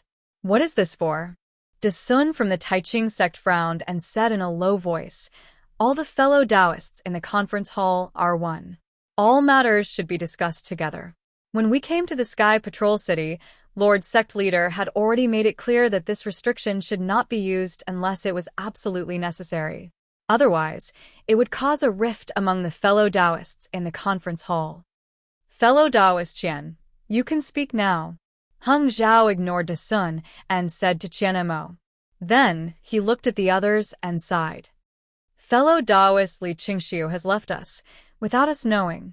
Perhaps this is the last resort. Oh, there's news about Li Qingxiu? Xiong Huasong asked curiously. Why didn't you say so just now? Could it be? Haha, fellow Taoist Xiong, you think too much. Qian Mo cupped his hands and said, in a while, when the restriction is lifted, all of you can use the news about fellow Taoist Li Qingxiu as a perfunctory excuse. However, what I want to say now is Tu Hong's other plan that is absolutely inconceivable. As he spoke, Qian Mo clapped his hands and took out another jade slip. He handed it to Hung Ming and said, fellow Taoist Hung Ming, take a look. Hung Li could not wait any longer. He grabbed the jade slip, and it fell into his hand. When he immersed his divine thought into it, the expression on his face was simply too wonderful. A kind of astonishment, puzzlement, and even a dumbfounded expression appeared on Hung Li's face. Everyone was baffled. They could not imagine what kind of arrangement Tu Hong had in this jade slip that could make a golden core cultivator so astonished. The time Hung Li spent looking at this jade slip was several times longer than the previous one. It was as if he was reading it word by word. This was extremely rare for a golden core cultivator who is used to using divine thought. Seeing how serious Hung Li was, De Sun and the rest unconsciously looked at Qian Mo's face. Although they did not say anything, weren't their eager gazes waiting for Qian Mo to explain? Cough, cough. Qian Mo coughed twice and smiled apologetically. Logically speaking, this Qian should be the clearest about this matter. However, this battle plan, I copied it from Tu Hong. It's better if I don't say it. Fellow Taoists, please take a look and you will understand. Hee. Wang Yi saw that he could not see the jade slip for the time being and said with a fake smile, since this jade slip records the battle plan of the Great Battle of Dao and Sword, why did fellow Taoist need to borrow Tu Hong's hand? Wouldn't it be better to just say what you came up with? Chapter 2496. Who knew that Qian Mo was so serious, as if he did not hear the sarcasm in Wang Yi's tone. He said, I just said that my heart can be seen by the heavens. My heart is so magnanimous that it can be seen by the sun and moon. This merit belongs to Tu Hong, so it belongs to Tu Hong. Just because Tu Hong was assassinated by Qin Jian, Qin Jian's mistake will not taint Tu Hong's merit. Hee. Wang Yi still sneered and did not say much. The people around him looked at Qian Mo thoughtfully. After Hung Yu finished reading, he passed the jade slip to De Sun. De Sun waved his hand and said, fellow Taoist Hung Ming, just tell us what is written in this jade slip. I don't know how long it will take for us to finish reading it. And I understand. Hung Yu thought for a while and passed the jade slip to De Sun. He said, everyone take a look. This is the credit of Qian Mo and Tu Hong. Seeing is believing. Also, while you're checking, I'll explain the details to you. All right, De Sun nodded and took the jade slip. He used his spiritual will to read it. Indeed, when he saw the contents, his face turned strange. This time, the people who were rejected by Qian Mo were even more curious. AI, Tu Hong is indeed a hero of his generation. Hung Yu sighed and said simply, he wants to set up a spirit howl array in the sword tomb. This spirit howl array is 10 times bigger than the one on Jinshan Quan. When our Dao sect cultivators push the sword cultivators of Huan country back to the sword tomb, we will lure them into the array and activate it to kill hundreds of thousands of sword cultivators in one go. How is that possible? Indeed, Hung Yu's words stunned everyone. They did not even consider the sword tomb, nor did they consider setting up a large array in the sword tomb. While Wang Yi was shocked, he said disdainfully, setting up a large array in the sword tomb is not considered a special strategy. In the previous battle, it was not used like this. There is no need to be so shocked. Fellow Taoist Wang. Hung Li looked him up and down and said indifferently, to be honest, have you ever thought about this? Wang Yu was startled. After pondering for a moment, he shook his head and said, to tell you the truth, fellow Taoist Hengming, I really haven't thought about it. After all, the sword catacomb is behind the sword cultivators. Since the beginning of the war, we have been forced to stay in the country of Shi and the country of Lian. It is impossible to force the sword cultivators into the sword catacomb. Why is it impossible? Heng Zhao asked with interest. That's the truth. Wang Yi spread out his hands and said, even though we are preparing to test the sword cultivator's strength for the final battle, but, fellow Taoist, what do you think are our chances of winning? Let's not talk about our chances of winning for now. Even Wang Yi, a golden core cultivator on duty at the conference hall, has not thought of the sword tomb. Then, do you think sword cultivators will think of the sword tomb? Of course they won't think of it. De Sun's eyes flashed with admiration. He hurriedly looked through the jade slip and handed it to Xiong Huasong and said, the sword tomb is already far behind them. Moreover, they have occupied many spirit stone veins and have pushed the battle line into the 3 countries of our Dao sect. Why would they guard against the sword tomb? Catch them off guard? Xiong Huasong asked as he looked through the jade slip. Exactly. Heng Ming clapped and said, in fellow Taoist Qian Mo's jade slip, Tu Hong's plan is like this. The sword tomb is extremely special. It is the passage that most sword cultivators need to use to travel from the country of Shi to the country of Shi and the country of Lian. Although other places can be passed through, they need to go around, and it is extremely dangerous. Under the illusory sword, they need to pass through the sword tomb to attack our Dao sect. Therefore, all the battles are marked by the sword tomb. If we can force the sword cultivators into the sword tomb, our Dao sect will win. Who knows how many times the sword cultivators have passed through the sword tomb? Wang Yi asked in a strange tone. What is the use of setting up an ambush there? There are many uses.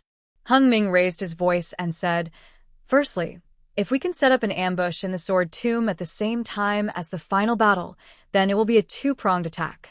It can make the sword cultivators unable to take care of both sides. Secondly, even if we can't carry out the final battle and we can't figure out the strength of the sword cultivators, the sword catacombs ambush can still cut off the path of the sword cultivators so that they can't smoothly enter the territory of the 3 cultivation countries in large numbers. Thirdly, this is an ambush, a hidden hand. If it can be used, then it will be of great use. If it can't be used, then it won't be a waste. Actually, I still have some doubts. De Sun finished reading the jade slip and said, this great battle of Spirit Howl is indeed powerful, but the array is extremely unstable. The sword tomb is a place where the spiritual chi of heaven and earth is extremely rich in the gold attribute, so it is not suitable to set up this array. Moreover, we don't have the array diagram for this array. We have to ask the Shui region sage for it from the Sky Patrol City. Why is there a need to set up the Great Battle of Spirit Howl Array? Qian Mo said, that Great Battle of Spirit Howl Array requires a huge amount of spiritual chi of heaven and earth. The array is set up in Jingquan Mountain because it is supported by the spiritual stone mine. But what about the sword tomb? I'm afraid it won't work, right? With sufficient sword chi and enough gold attribute spiritual chi of heaven and earth, I'm afraid it will be even more effective for sword cultivators. What does Taoist Qian mean? Heng Ming knew that Qian Mo must have thought it through carefully, so he asked in a low voice. I don't know how to set up arrays. Qian Mo smiled and said, however, I don't lack people who are proficient in arrays in the conference hall. Let's listen to their opinions. After Qian Mo finished speaking, everyone looked at Xian Tian's sect Xiong Huasong. Xian Tian's sect was known for their arrays, and Xiong Huasong was the golden core cultivator who was most proficient in arrays in the conference hall. Actually, when Taoist Heng Ming mentioned the Great Battle of Spirit Howl Array, I was already thinking about it. Xiong Huasong didn't hide anything and said, only Tu Hong, that kind of crazy and ambitious person, would dare to use the lives of tens of thousands of cultivators as bait to activate the array. If we want to set up an array in the sword catacomb, we definitely can't use the Great Battle of Spirit Howl Array. However, if we want to make use of the sword chi and the sword essence of Spirit Howl, the sword cultivator's sword array is the most suitable. Although the gold attribute spiritual qi of heaven and earth in the sword catacomb is abundant, I really can't think of a suitable array in such a short period of time. Xiong Huasong's tone was very pertinent, and everyone liked what he said. If he suddenly said a very useful array in such a short period of time, they might not believe him. After all, this was an era where arrays were lost. By the way, since Tu Hong can think of the array in the sword catacomb, will the sword cultivators also think of the sword array, as Daoist Xiong said? The experienced and prudent De Sun asked again. We can't rule out this possibility. Hung Ming didn't care. However, as far as I know, the possibility is not high. After all, they have already crossed the sword catacomb, so it's meaningless to set up an array there. Hee, unless we push them back to the sword catacomb. Wang Yi smiled and said, however, looking at how they want to attack the Sky Patrol City, I'm afraid they won't think of it. A few years ago, I already asked the city guards of the Sky Patrol City to pay attention to the sword catacomb when they patrolled the area around it. Lu Xinwu of the Xianghua sect said with certainty, there are no traces of high-level sword cultivators there. Oh, Daoist Lu, you're really far-sighted when it comes to strategizing.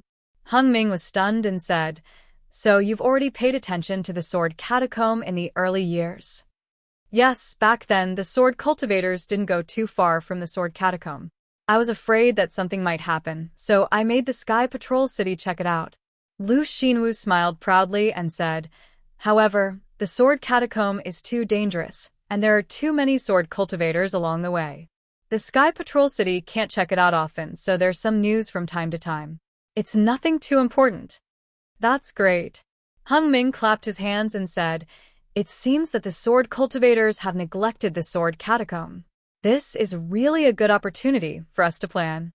Li Jijia of the Changbai sect said coldly, everything you said is just an armchair strategist. If we don't push the sword cultivators back to the vicinity of the sword catacomb, the array won't be effective.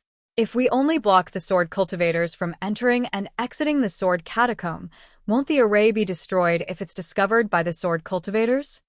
Daoist Li, how do you know that we can't push the sword cultivators back to the vicinity of the sword catacomb? Qian Mo said indifferently, even if we use the array to kill the sword cultivators in the sword catacomb, we can still kill many sword cultivators. We can also attack the sword cultivators' morale and boost our cultivators' morale. Indeed, Gao Wei, who had been silent all this time, said, doesn't Qin Jian often set up ambushes? Doesn't he often kill the cultivators of our Dao sect? Now, we'll set up a huge ambush in the sword catacomb and slap the sword cultivators' faces. Everyone knew that Xuanyan school had suffered a lot because of Qin Jian and hated the sword cultivators' ambushes. Gao Wei's words were to wipe away the humiliation of the cultivators. I feel that this is a little rash. Cheng Ming of the Immortal Ascension sect said, in Tu Hong's plan, the most important thing is to speculate about the sword cultivators' dependence on the sword catacomb. But in fact, the sword catacomb is far less important than what the Jade Slip said. The sword cultivators entering and exiting the Hung country may not be completely through the sword catacomb. There are still many paths to choose from. If it's as Tu Hong thinks, we don't have to be so passive. We only need to set up a stronghold in front of the sword catacomb and move the Sky Patrol City to the sword catacomb. One man can hold back 10,000 men and kill every sword cultivator that comes. How can they invade the 3 cultivation countries? Why do we need to set up an array in the Sky Patrol City? Fellow Daoist Cheng's words are reasonable. However, this matter is a little urgent and does not allow us to discuss it in detail. I think this plan is feasible. Hung Li raised his hand and said, who else agrees? Qian Mo raised his hand without hesitation. Hung Li wanted to remind him that the Imperial Thunder sect was not a sect on duty, but after thinking about it, he kept quiet. De Sun hesitated and raised his hand. Xiong Huasong also raised his hand. In the end, other than Li Jijia of the Changbai sect, all the other Golden Core cultivators agreed. Even Chengming agreed after a slight hesitation.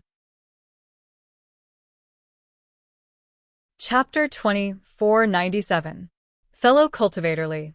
Hung Ju smiled and said, although Changbai sect doesn't agree to set up the formation, you still have to obey the arrangement of the disciples. Humph, I understand. Li Jijia snorted and said, you don't send the useful disciples to fight against the sword cultivators, but learn from the treacherous Tu Hong. Can you be successful? Hung Ju ignored him and said to Xiong Huasong, I'll leave it to fellow cultivator Xiong. What do you think? Good. After I've thought it through, I'll discuss it with all of you. Xiong Huasong did not decline and said. Also, Qian Mo was happy and said, this should be kept a secret. There are many sword cultivator spies in Sky Patrol City. We can't rule out the possibility of some cultivators leaking information about our sect for some benefits.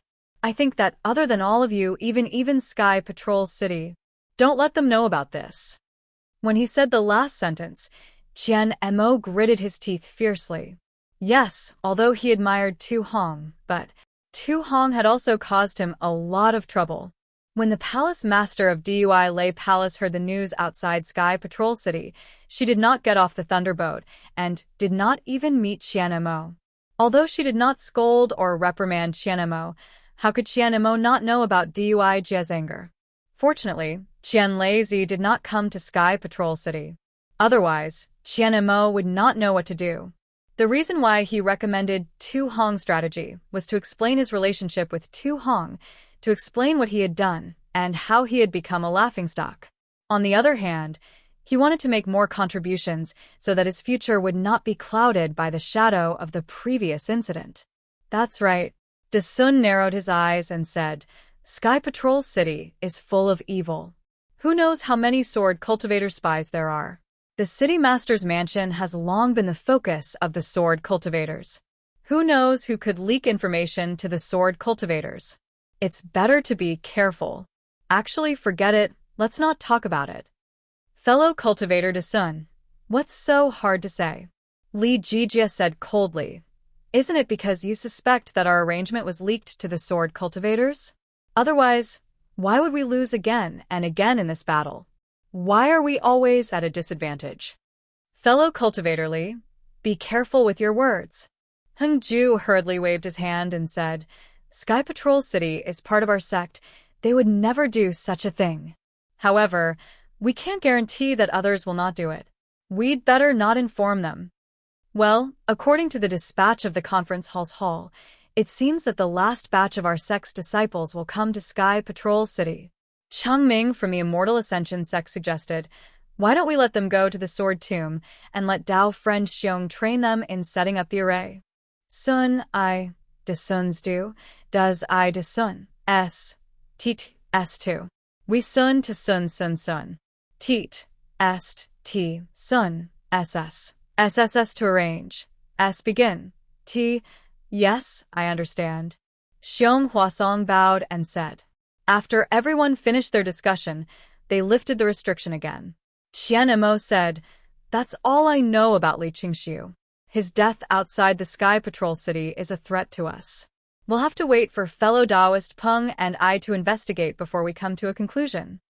Well, in that case, we'll have to trouble fellow cultivator Qian. Hung Ju said. Following which, Qian Mo and Peng Dai left. The assembly hall was originally filled with whispers due to the activation of the restriction. However, at this moment, the entire assembly hall fell into a dead silence. Qian Mo's parting words had truly touched their hearts. Yes, Tu Hong was dead. He was assassinated in the sky, in front of Shui Yu's. Everyone felt that it was funny. A nascent soul realm cultivator's face was shredded. If it was in their own sect, this would never happen. But now? Li Qingxiu had been killed without anyone noticing. And it happened outside Sky Patrol City. Generally, Golden Core Realm cultivators in the conference hall would not leave the city. Why did Li Qingxiu leave the city? What was so important that he had to leave the city? Li Qingxiu was the same as Tu Hong, a middle Golden Core Realm cultivator. However, he was not of the same age as Tu Hong. Tu Hong was only at the middle Golden Core Realm, but Li Qingxiu was already at the late Golden Core Realm. Moreover, Li Qingxiu had a life-saving talisman given by Fairy Hong Xia. If one was not at the sword transformation realm, it would be impossible to kill him. Even if he met an illusory swordsman, if he was careful, escaping would not be a problem. However, Li Qingxiu was still killed. An inexplicable sadness filled the conference hall. This was something that had not happened since the beginning of the war. After the time it took to brew a cup of tea, Heng Ju's heart thumped. Earlier, everyone was still in high spirits, as if victory was within their grasp. Who would have thought that a single piece of news from Fairy Hong Xia would turn the atmosphere of the meeting hall into this? Even with Tu Hong's good plan, it would not work. Alas, we are just cultivators. We are not talented enough to command a war. Normally, people would think that since their cultivation was high, their aptitude would be high, and they would be able to command a war easily. It was just like how ordinary people would have more experience when they were older. However, it was a huge mistake to think this way. Experience was high, but it was not always right. These Golden Core Realm cultivators might have good aptitudes, but they could only be used for cultivation. As for commanding a war, it was really impossible. In fact, the reason why these Golden Core Realm cultivators were sent out first in every war was to see if there were any geniuses who could command the war. These geniuses? Of course, they had to be nurtured. Even if their cultivation could not be raised, they had to be nurtured within the sect so that they could be used in the Taoist Devil War in the future. In fact, in the previous war, there were many times when one or a few geniuses would appear and lead the sect to victory. How could it be the same as this time? Until now, there had not been a single Golden Core Realm cultivator who had displayed his talent. From the beginning to the end, it was a mess of command. There was no priority or long-term planning. The strategy of luring the enemy was also proposed by Tu Hong out of desperation. Although it was not a brilliant move, it could be taken as their own by these Golden Core Realm cultivators. As for why Shui Yuzhenren was so embarrassed and angry, it was because of his face. On the other hand, he had spent a lot of effort to nurture Tu Hong. He had taken a fancy to Tu Hong's fighting talent and thought that Tu Hong could help his Sky Patrol City gain a foothold in the Xiuyu continent.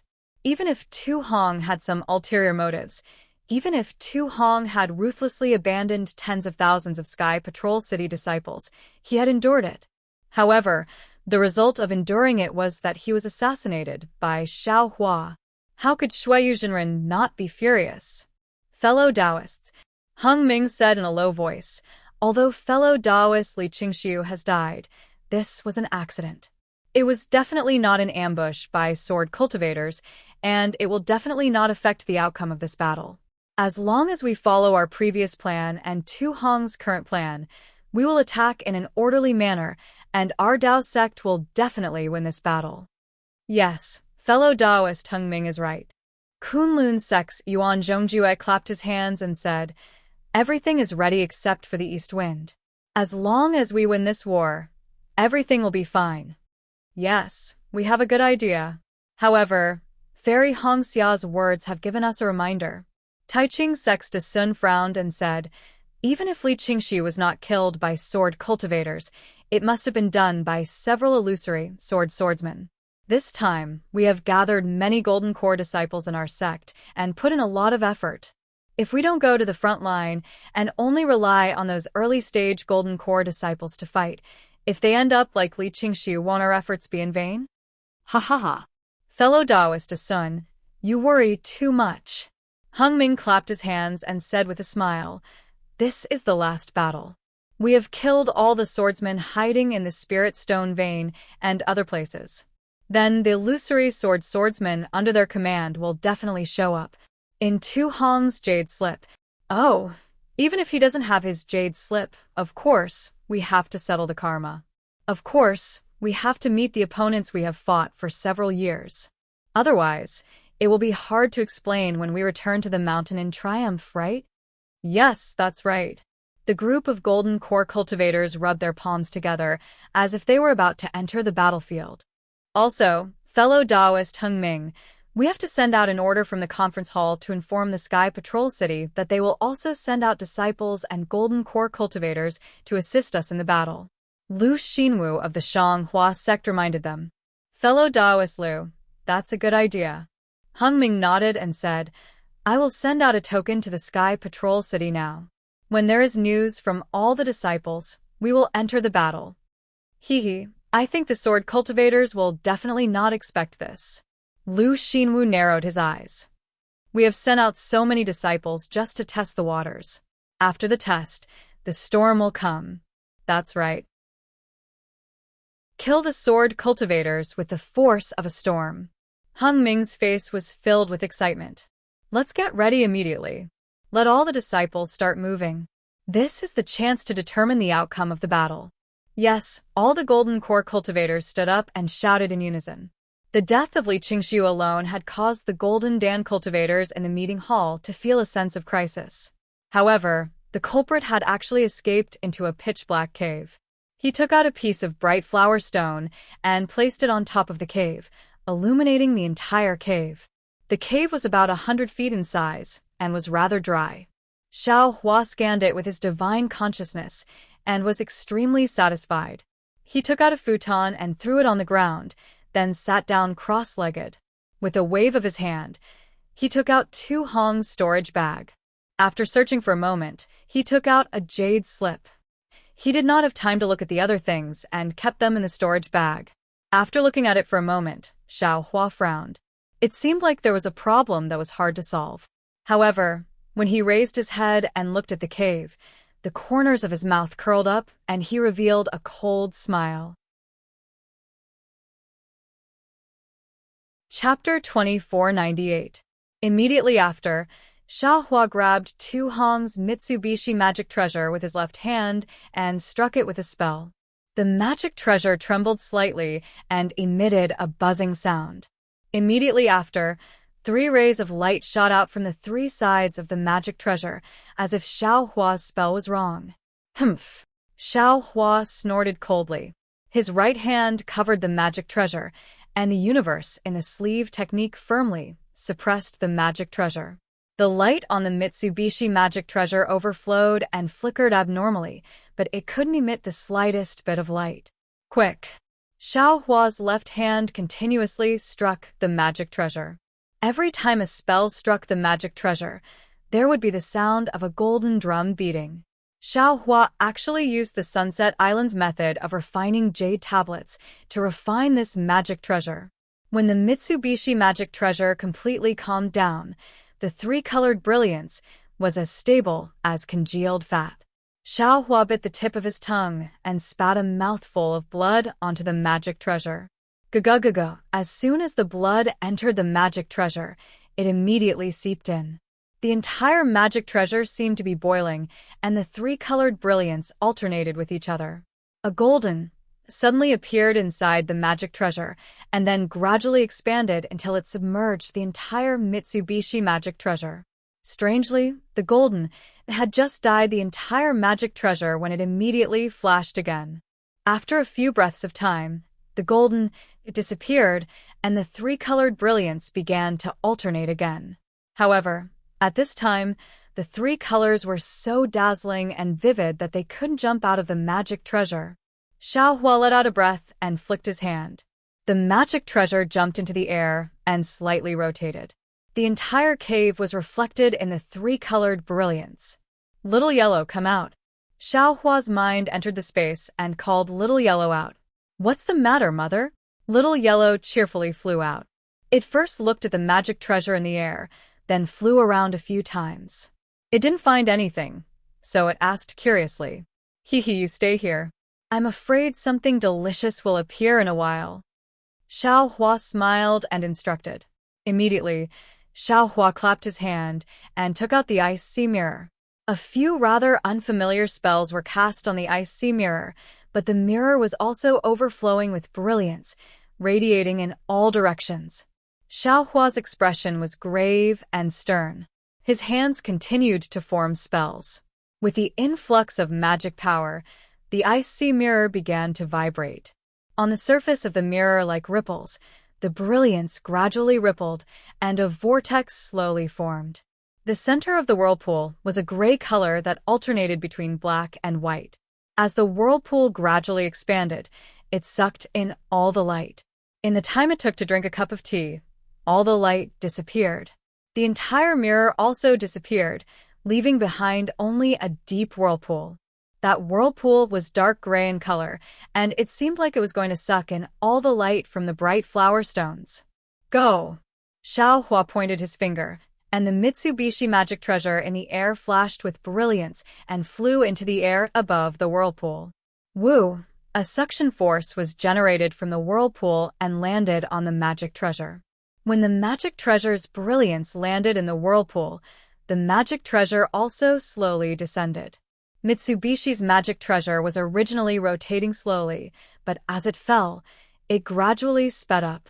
When the rotation was the same as the vortexes, Xiao Hua shouted, "Go!" The spell that he had been preparing in his hand was struck, but a thunderclap was produced in midair. Xiao Hua poured all the magic power in his body into the magic treasure. Wang! A loud sound was heard. The magic treasure's brilliance suddenly converged, and its whole body turned gray. The center of the mirror vortex was in contact with the magic treasure. With a kacha sound, the vortex wrapped the magic treasure and then began to condense. Ha ha ha! At this moment, a burst of wild laughter came from the bottom of the vortex. It was the laughter of Tu Hong's scheme succeeding. Immediately, a faint shadow rushed out of the vortex and rushed toward Mitsubishi's magic treasure. Ah, what's going on? When the faint shadow pounced on the magic treasure emitted a faint golden light and blocked the shadow outside. The shadow screamed in panic. Not only that, when Goldie saw the shadow, its eyes immediately revealed a pleasantly surprised expression. With a sweep of its big tail, it flew in front of the shadow. With a humph sound, it spat out a silver light from its nose and firmly covered the shadow. Within the silver light, Tu Hong's faint figure appeared. It was the trace of his primordial spirit that was hidden in the ice sea mirror. Fellow Taoist, spare my life, spare my life. Facing Goldie's silver light, Tu Hong panicked from the bottom of his heart and anxiously begged with a soft voice. How can this young master spare your life? Xiao Hua sneered. First, you planned to kill this young master. Then you wanted to kill Dui Qiming's soul. Now you want to tamper with the magic treasure's refining method to seize this young master's body. With so many schemes, how can this young master spare you? This young master has his reasons. Hearing Xiao Hua mention Dui Qiming, Tu Hong hurriedly shouted. Yu Meng died for I can't ignore her life and death. You shut up. Xiao Hua sneered. It's fine if you want to save Yu Meng. You should use the right path and walk the right path. This young master might be able to help you, or even let you go. However, your heart is evil. You use saving Yu Meng as an excuse to do evil things. Yu Meng's life is a life, but Dui Qiming's life is not a life? How can this be? Good will be rewarded with good, and evil will be repaid with evil. It's not that there's no retribution, it's just that the time hasn't come. Now that you've met this young master, it's the right time to settle the karma. There's no point in saying more. Do you think I'm evil just because you say I'm evil? Do you think I'm good just because you say I'm good? What qualifications do you have to judge this old man? Tu Hong shouted angrily. Although Tu Hong's voice was somewhat hysterical, it was still shrill and weakened Xiao Hua's ears. Ha ha ha, you're right. If this young master says you're evil, then you are evil. Xiao Hua laughed and ordered Goldie swallow him. Yes, mother. Goldie agreed. A silver light flashed from its nose, and Tu Hong's primordial spirit was sucked into it and disappeared. Burp, Goldie burped and laughed. Mother, if there's such a good thing, you must call me boy more often. Hee, don't worry. There are many evil people in this world. It's enough for you to eat. Xiao Hua laughed and kept Goldie into his space. At this time, the ice sea mirror had already swallowed Mitsubishi's artifact and returned to its original state. It was an oval mirror with tricolored runes faintly flowing on it. There were even golden threads mixed in. It was exactly the same as the Kunlun mirror that Xiao Hua had seen before. See. This Xiaohua was obviously caught off guard. He took out Tu Hong's jade slip again in disbelief. After looking at it with his divine sense for a moment, he shook his head and said, "Apart from the refining method that Tu Hong changed, there are no other changes to this jade slip. Isn't this the ice sea mirror? How did it become the Kunlun mirror? Or maybe this thing is the Kunlun mirror?" Xiaohua thought and waved his hand. The ice sea mirror fell into his hand. At this time, all of Xiaohua's magic power was used to refine the ice sea mirror. There was only a small amount left. Xiaohua urged his magic power and slightly shook the ice sea mirror. A green light flashed and several huge logs flashed out of the light, smashing into the stone wall opposite him. A hole several feet in size appeared in a flash. "Ha ha ha, this is a true artifact.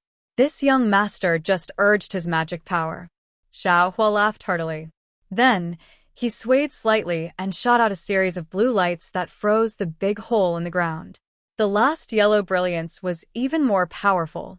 It directly penetrated the frozen big hole by several feet. The rich earth-type spiritual energy of heaven and earth was almost comparable to Xiaohua's wishful staff. When Tu Hong took this artifact, he could only use the core of the Kunlun mirror. I couldn't see its power. A part of the Kunlun mirror was used as the ice sea mirror to transform into an illusion of ice and snow to protect Yu Meng's corpse. Now that the two parts are combined into one, others shouldn't be able to see any clues. Xiaohua's hand caressed the Kunlun mirror very lovingly. He muttered in his heart.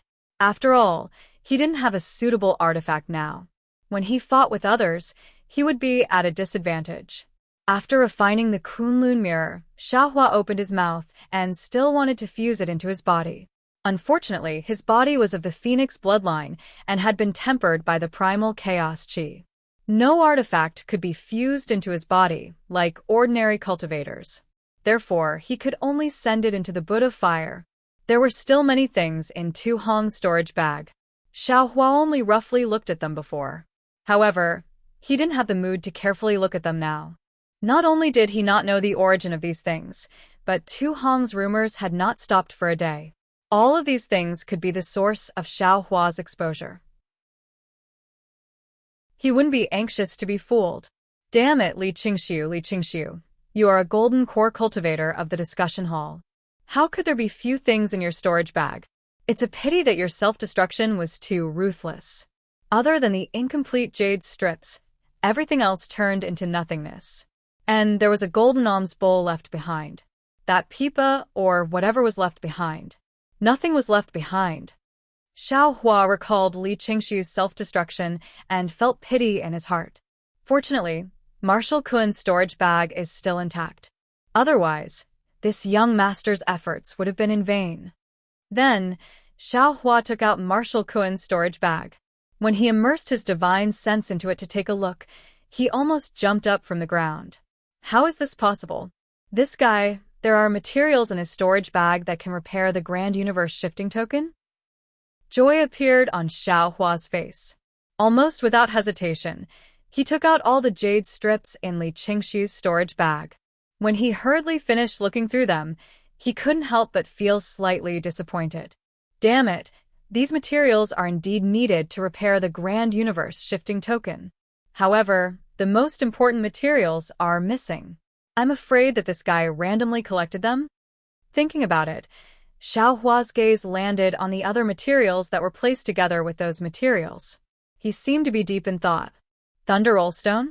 Isn't this the material that Li Zongbao mentioned to refine some lightning pool? This guy actually has so many Thunder Rollstones. Moreover, his jade strips even have the secret method to refine a lightning boat. This is the secret of my Imperial Thunder Sect. How could he possibly bring these things to Sky Patrol City? Moreover, his storage bag only has the materials to refine the Grand Universe shifting token but doesn't have the secret method to refine or repair it. It's very obvious that he doesn't know how to refine the Grand Universe shifting token. Then, why did he collect so many materials? Chapter 2499. Other than Daoist Jingyu, I'm afraid I can't think of any other reason. Marshal Kuan has a fire attribute physique, so he must be a weapon refiner in my Imperial Thunder sect. That Daoist Jingyu is also a weapon refiner, so the two of them might be related. Also, I've never met this Marshal Kuan before, so why would he set up some six-ding mountain ceiling magic formation here to plot against me? Also, he knows so much about me. If he didn't take orders from Daoist Jingyu, what other reason could there be? Right. How did this guy know that I have the strength of a golden core? I'm afraid it was Ming Mao or Dui Ling who revealed it. Alas, this woman, how could she keep a secret? Xiao Hua sighed, but then he was shocked again. Also, Kuan Fian. That's right, Kuan Fian is a disciple of the Earth Thunder Palace. During my second Foundation establishment experience, she suddenly attacked and wanted to kill me. Looking at the situation, she seemed to have no choice. Although she was extremely unwilling to attack, she still had to attack. Could it be Marshal Kuan? Forget it. Marshal Kuan is already dead and Kuan Fian is also dead. Who knows if it's them? Xiao Hua sneered. Looks like I was right to hide my cultivation. Just now, I saw from the Jade Slip that this Forbidden Law record is an extremely evil magic treasure. It requires 2 cultivators to enter this magic treasure at the same time, and it specifically tests the 2 people's magic power. As long as the magic power is strong, the other party will die in the strangulation of this Forbidden Law record. Unless the 2 people's magic power is extremely similar, then both of them can survive. Otherwise, only one person can come out from inside. Presumably, Marshal Kuan found out from Ming Mao or Dui Ling that I have the strength of a golden core early stage and felt that he couldn't win with just magic power, so he set his sights on a competition of magic power.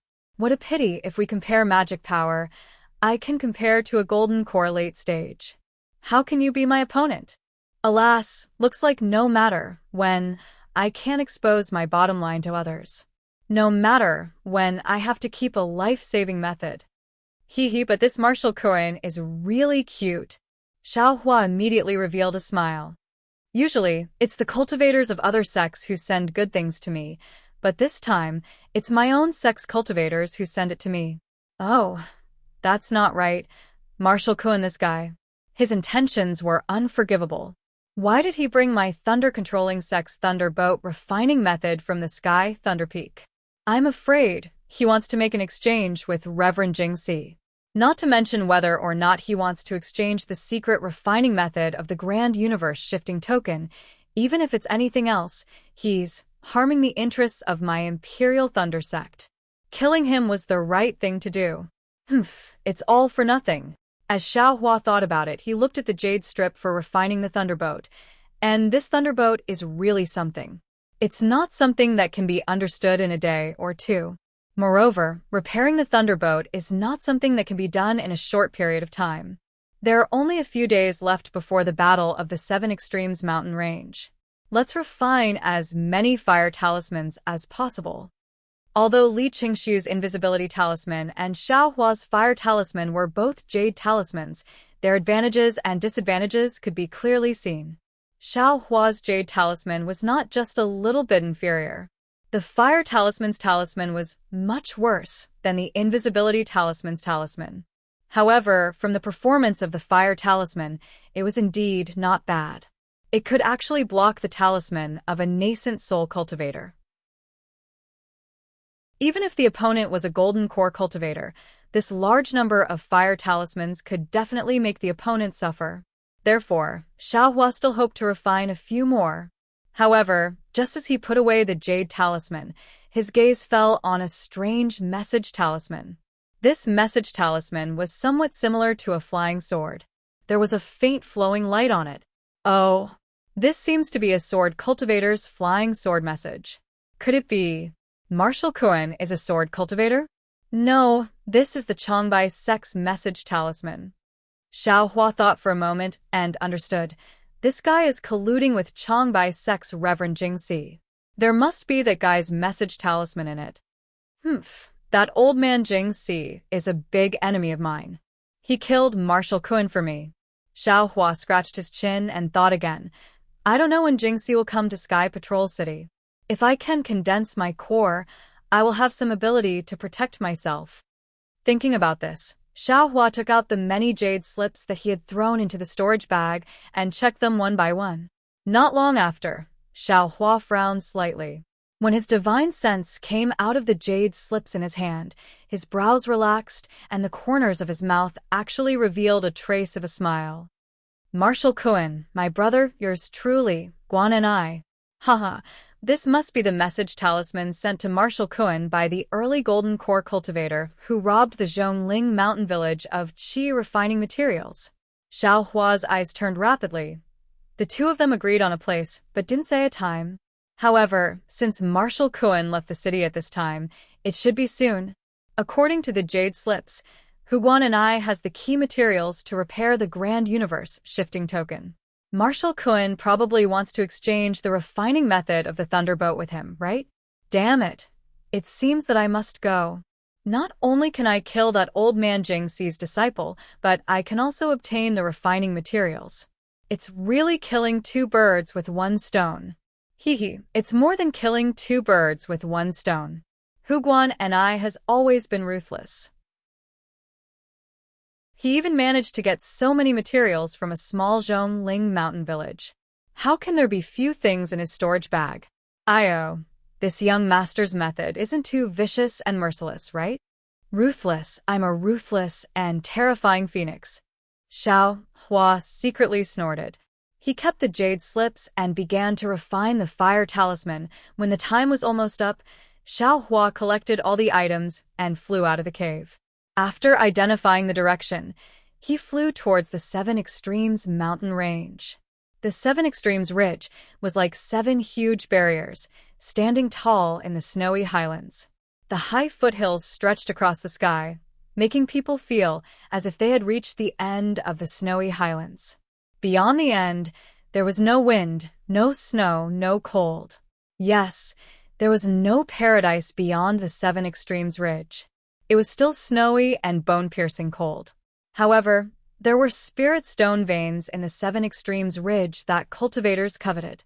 Although the Seven Extremes Ridge was a small-scale spirit stone mine, it had yet to be fully exploited.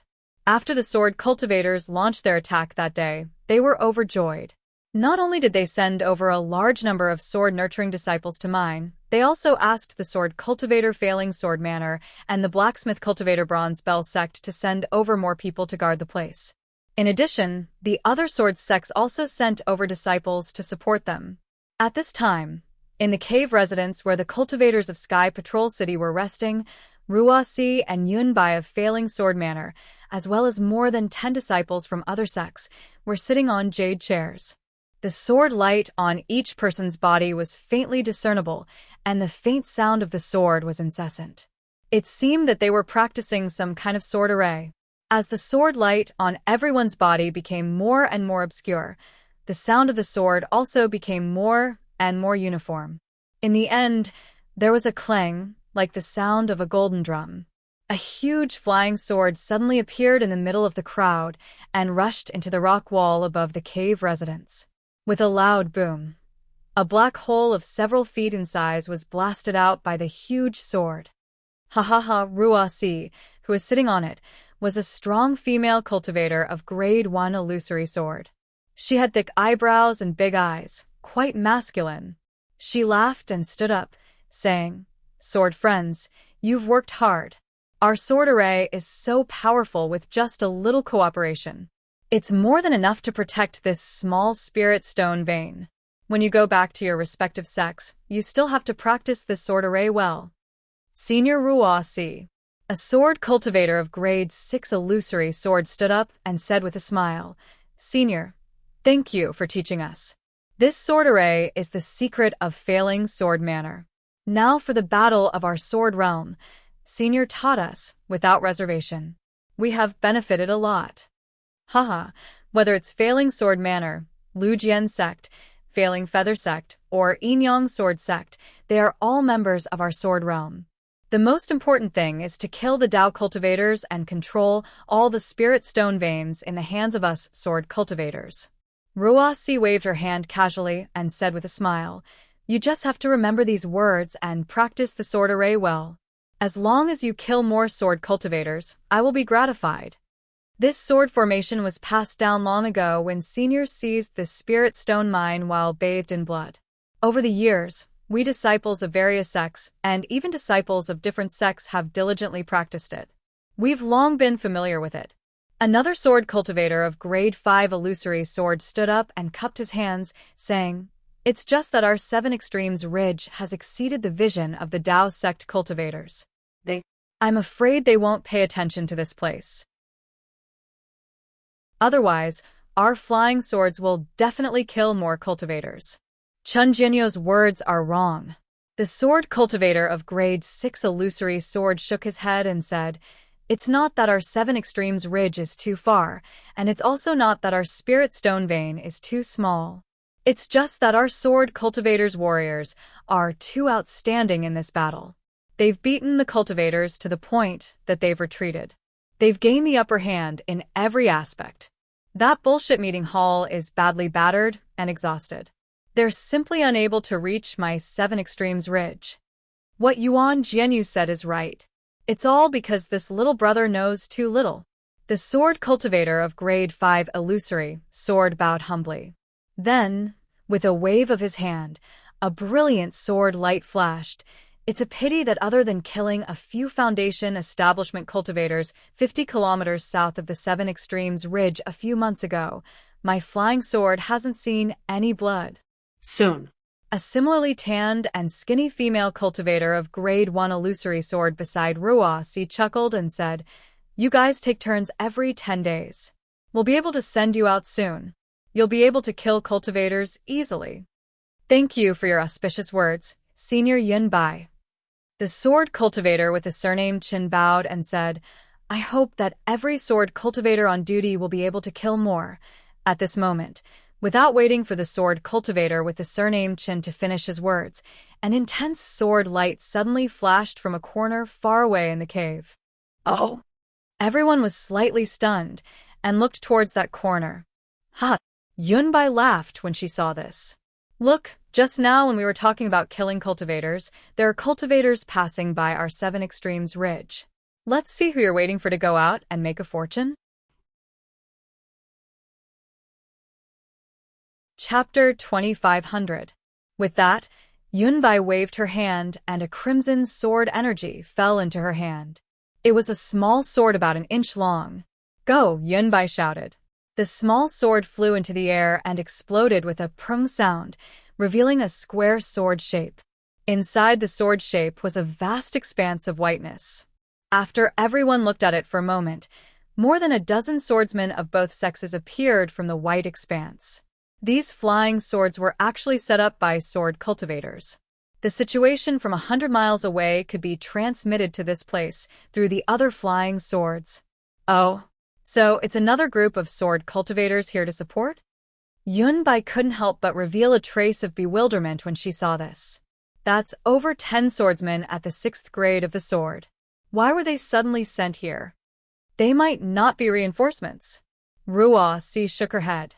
Maybe they have another mission and are just passing by the 7 extreme mountains and are resting here. Okay, I understand. Yunbai nodded and waved her hand. The square sword shape gradually closed and turned into a crimson flying sword that landed in a corner of the cave. Ruasi pointed with her hand and ordered, "Sword Cultivator Chen, take a few disciples to greet them." "Yes, this disciple understands." Sword Cultivator Chen bowed and flew out of the cave with a few 6th grade swordsmen. After a while, Swordsman Chen and the dozen or so bright swordsmen came into the cave. The first one was a swordsman with thick eyebrows and big eyes. He led everyone forward and bowed. Junior Li Chun of the Void Heaven Sword School greets Senior Ruasi, Senior Yunbai, and the other sword friends. "Oh? So it's sword cultivators from the Void Heaven Sword School. Please rise." Ruasi was slightly surprised to hear that these dozen swordsmen were actually disciples of the Void Heaven Sword School. The Void Heaven Sword School was in the limelight in this battle. Qin Jian's reputation was even more resounding than Lu Ruochang's. If it wasn't for the illusory sword school swordsmen, Ordinary swordsmen would have thought that the Void Heaven Sword School was hosting this battle. Therefore, the disciples of the Void Heaven Sword School were very popular wherever they went. Moreover, wherever they went, that place would be the center of attention. I wouldn't dare. Li Chun was very respectful and stood up with a smile. May I know if all of you are just passing by, or do you plan to stay in the Seven Extremes Ridge for a long time? Yun Bai asked with interest. Good lesson, Senior White Nose. We juniors are here on the orders of our masters. Li Chun clapped his hands, took out a sword slip, and respectfully handed it over. At this point in the war, our sword region's goal of occupying the spirit stone veins has already been seen through by the cultivators. They stubbornly defend their own spirit stone veins, and on the other hand, have begun to send cultivators to attack the spirit stone veins that we sword cultivators occupy. The disciples who were stationed at the side have all been mobilized. Send reinforcements to the various spirit stone mines. Oh, I see. Ruasi took the sword slip and looked at it for a moment before nodding slightly. Since the sword friends of the Void Heaven Sword School have come to reinforce us, my Seven Extremes mountain range should be safe. Thank you for your auspicious words, Senior. Li Chun respectfully said, We are willing to follow Senior's orders and kill cultivators in the Seven Extremes mountain range. Good. Ruasi clapped her hands and looked at the 11 swordsmen behind Li Chun. Her gaze fell on a petite woman with delicate facial features, and she said with a smile, with Senior Martial Brother Qin Jian's fame, if they hear that Senior Martial Brother Qin Jian's martial niece is here, they will definitely be scared witless and won't dare to come. Ha ha ha, the swordsmen all laughed. Only the woman Ruasi was looking at had a slight frown on her face, without a trace of a smile. Ruasi raised her eyebrows and looked at the woman with a smile. This sword friend, aren't you the illustrious Guyu? The woman was indeed Guyu. When she heard Ruasi call her name, she was puzzled. She stepped forward and bowed. Junior is indeed Guyu. Greetings, Senior Ruasi. Hehe, invisible sword Guyu. Although your cultivation is at the 5th stage of the Bright Sword stage. Oh, you're already at the 6th stage of the Bright Sword stage? Congratulations, Ruasi said with a smile. I wouldn't dare. Junior's cultivation is still too far from Senior's. Guyu slightly frowned and hurriedly acted humble. Li Chun, who was beside her, smiled, but there was a trace of pity in her smile. Guyu, you don't need to be humble. Although your cultivation is only at the Bright Sword stage, your reputation is not inferior to Senior Martial Brother Qin Jian's. Ruasi said with a smile, Since you joined the war, I don't know how many Dao sect cultivators you've killed. The number of people who died under your invisible sword is probably no less than Senior Martial Brother Qin's subordinates, right? I wouldn't dare. How could Junior compare to Martial Uncle Qin? Guyu replied without arrogance. Guyu, your future is limitless. Yunbai also said with a smile. I hope you can make a great contribution in the Seven Extremes Mountains and kill even more Dao sect cultivators. Junior's invisible sword has been lost. Now that I've come to the Seven Extremes Mountains with my senior martial brothers, I can only watch. I can no longer kill. Guyu raised her head and said very calmly. Ah. Your flying sword. Yunbai was stunned. Your invisible sword was lost? But, as she spoke, a buzzing sword hum resounded around Yunbai. The swordsmen nearby all involuntarily let out sword hum. Guyu's body was also trembling, and a faint sword hum could be heard from his body. However, Guyu's expression did not change as she smiled and said, although this invisible sword is in Junior's body, but she is no longer Junior's. Oh, why is that? Even Ruasi was stunned at this moment as she asked curiously. Senior, please no. Li Chun hurriedly bowed and said, Junior Martial Sister has comprehended something in the sword Dao. This is what she thought, and now it has truly integrated into her sword intent. Therefore, she can't fight. Oh, I see. Ruasi looked pensive as she looked at Guyu and then at Li Chun before nodding slightly. And actually Junior Martial Sister is in seclusion, Li Chun added. However, since Marshal Uncle Chin has personally given the order, it's not good for us to decline. This time, Junior Marshal's sister is here, and I'm afraid she can't contribute. Please forgive us. All right, Ruasi nodded slightly and casually agreed. However, she was an illusory swordsman. Just now, she only needed to probe a little to see Guyu's situation. How was she in seclusion? How was she fusing her sword? There must be some other reason. However, since the Void Heaven Sword School's disciple did not say anything, she would not pursue it. That's not right. Ruasi nodded, but Yunbai said, in this sword's opinion, although Guyu has just entered the 6th grade of the Bright Sword School, her sword foundation is solid, and she even has some comprehension. Hearing this, Li Chun frowned. He had already said it so clearly, who knew that Yunbai would still pursue it. However, Yunbai was an illusory swordsman after all, so he could only awkwardly look at Guyu. Although Yunbai's name was Yunbai, her skin was absolutely not white. In fact, it was extremely dark, not to mention her appearance. Usually, when Ruasi saw her, it was fine since they were all about the same. As for the other female swordsmen in the 7 Extremes mountain range, although they were beautiful and fair, their cultivation and reputation were low. At best, they were only at the 5th grade of the Bright Sword School. Moreover, they were all respectful to her. Although she was somewhat unhappy, she was also satisfied in her heart. Today, seeing Guyu, not to mention Guyu's snow-white skin, not to mention Guyu's pair of big eyes, not to mention Guyu's curvaceous figure, just Guyu's neither haughty nor humble, icy and intelligent temperament was enough to draw out a little bit of jealousy in her heart. Not to mention, the reputation of shapeless sword Guyu was very well known among cultivators. Even Li Zongbao knew of it, so how could Yunbai not know? A mere 6th grade bright swordsman was actually more famous than her, an illusory swordsman. This was naturally not something that Yunbai could tolerate. Therefore, when she saw Guyu explaining indifferently to Li Chun, Yunbai mercilessly asked. Guyu saw Li Chun's concerned and helpless gaze and only nodded slightly. She bowed towards Yunbai and Ruasi and said, I won't hide it from the 2 seniors. Although this junior was in seclusion, I have already come out. First, I comprehended the sword intent, and now, I have already communicated with the sword spirit. As for why this junior is only here as a spectator, that is because this junior has already sworn that I will not take the initiative to kill a Dao sect cultivator and will never use the invisible sword to kill any cultivator. Oh, why is that? Not only was Yunbai surprised, even Ruasi was surprised. She blinked her eyes and looked at Guyu before looking at Li Chun. Cough, cough, it's like this. Li Chun opened her mouth and said, My junior sister met the terrifying phoenix during an ambush.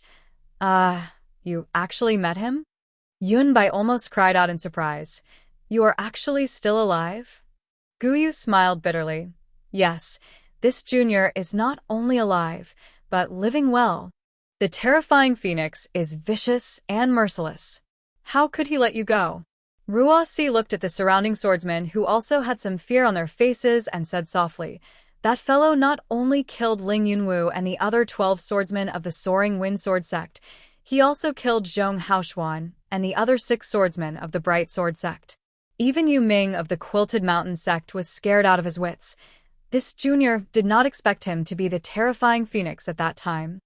A trace of fear flashed across Guyu's face as she said without hiding anything, At that time, he did not reveal his phoenix Dharma body. Furthermore, this junior only thought that he had died in the spirit stone mine of the Quanjin Mountain. I simply did not expect him to be the terrifying phoenix. However, he did not seem to be as ruthless and bloodthirsty as what Senior and the others said. Guyu bit her lips and said softly, How is that possible? Yunbai sneered. This sword heard that this fellow looked like a foundation establishment cultivator on the surface. However, he could even kill Ling Yunwu, who was at the 3rd grade of the illusory sword. How could he be a foundation establishment cultivator? At the very least, he should be a late-stage golden core cultivator. Even a late-stage golden core cultivator like him would not let go of sword nurturing and bright sword cultivators. He killed many of them in the Gale Snow Field. How could he let such a fiend off? Yunbai's words made it seem like it was normal for Guyu to die. Chapter 25:01. Guyu squints her eyes, and a trace of indiscernible expression flashed across her crescent-like eyes.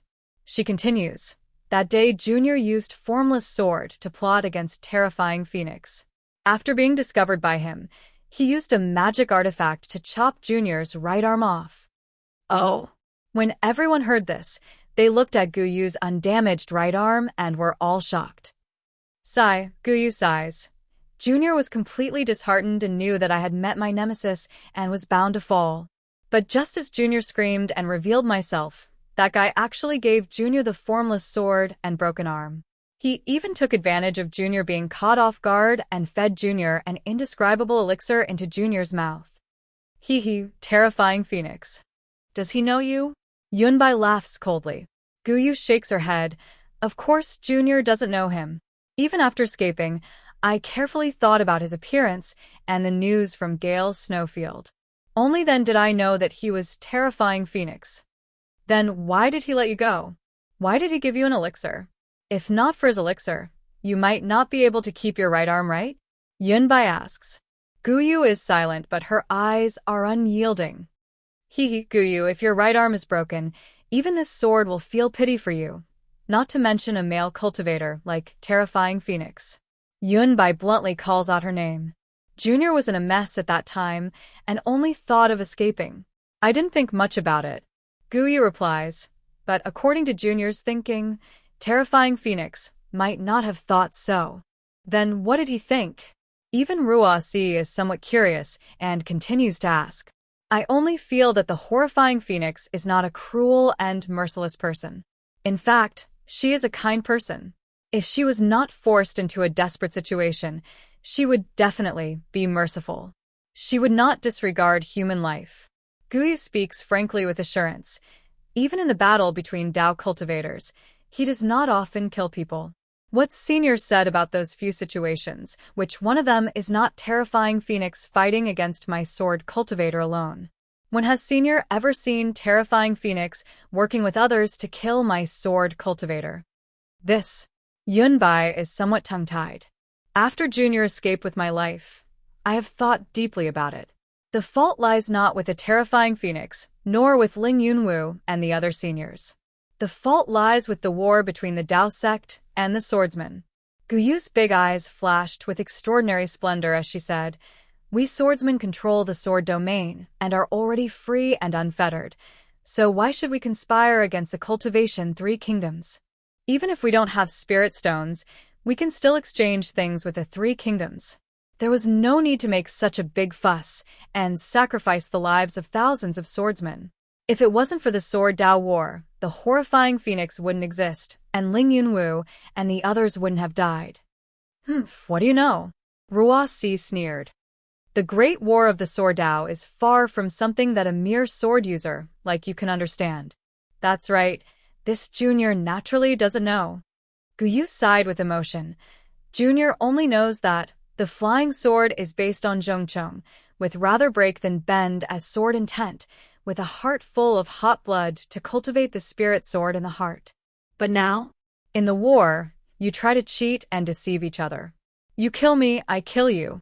The spirit sword in my heart has long been blinded by hatred. It has long lost its spirituality. What's the difference between this and the Dao sect's flying sword?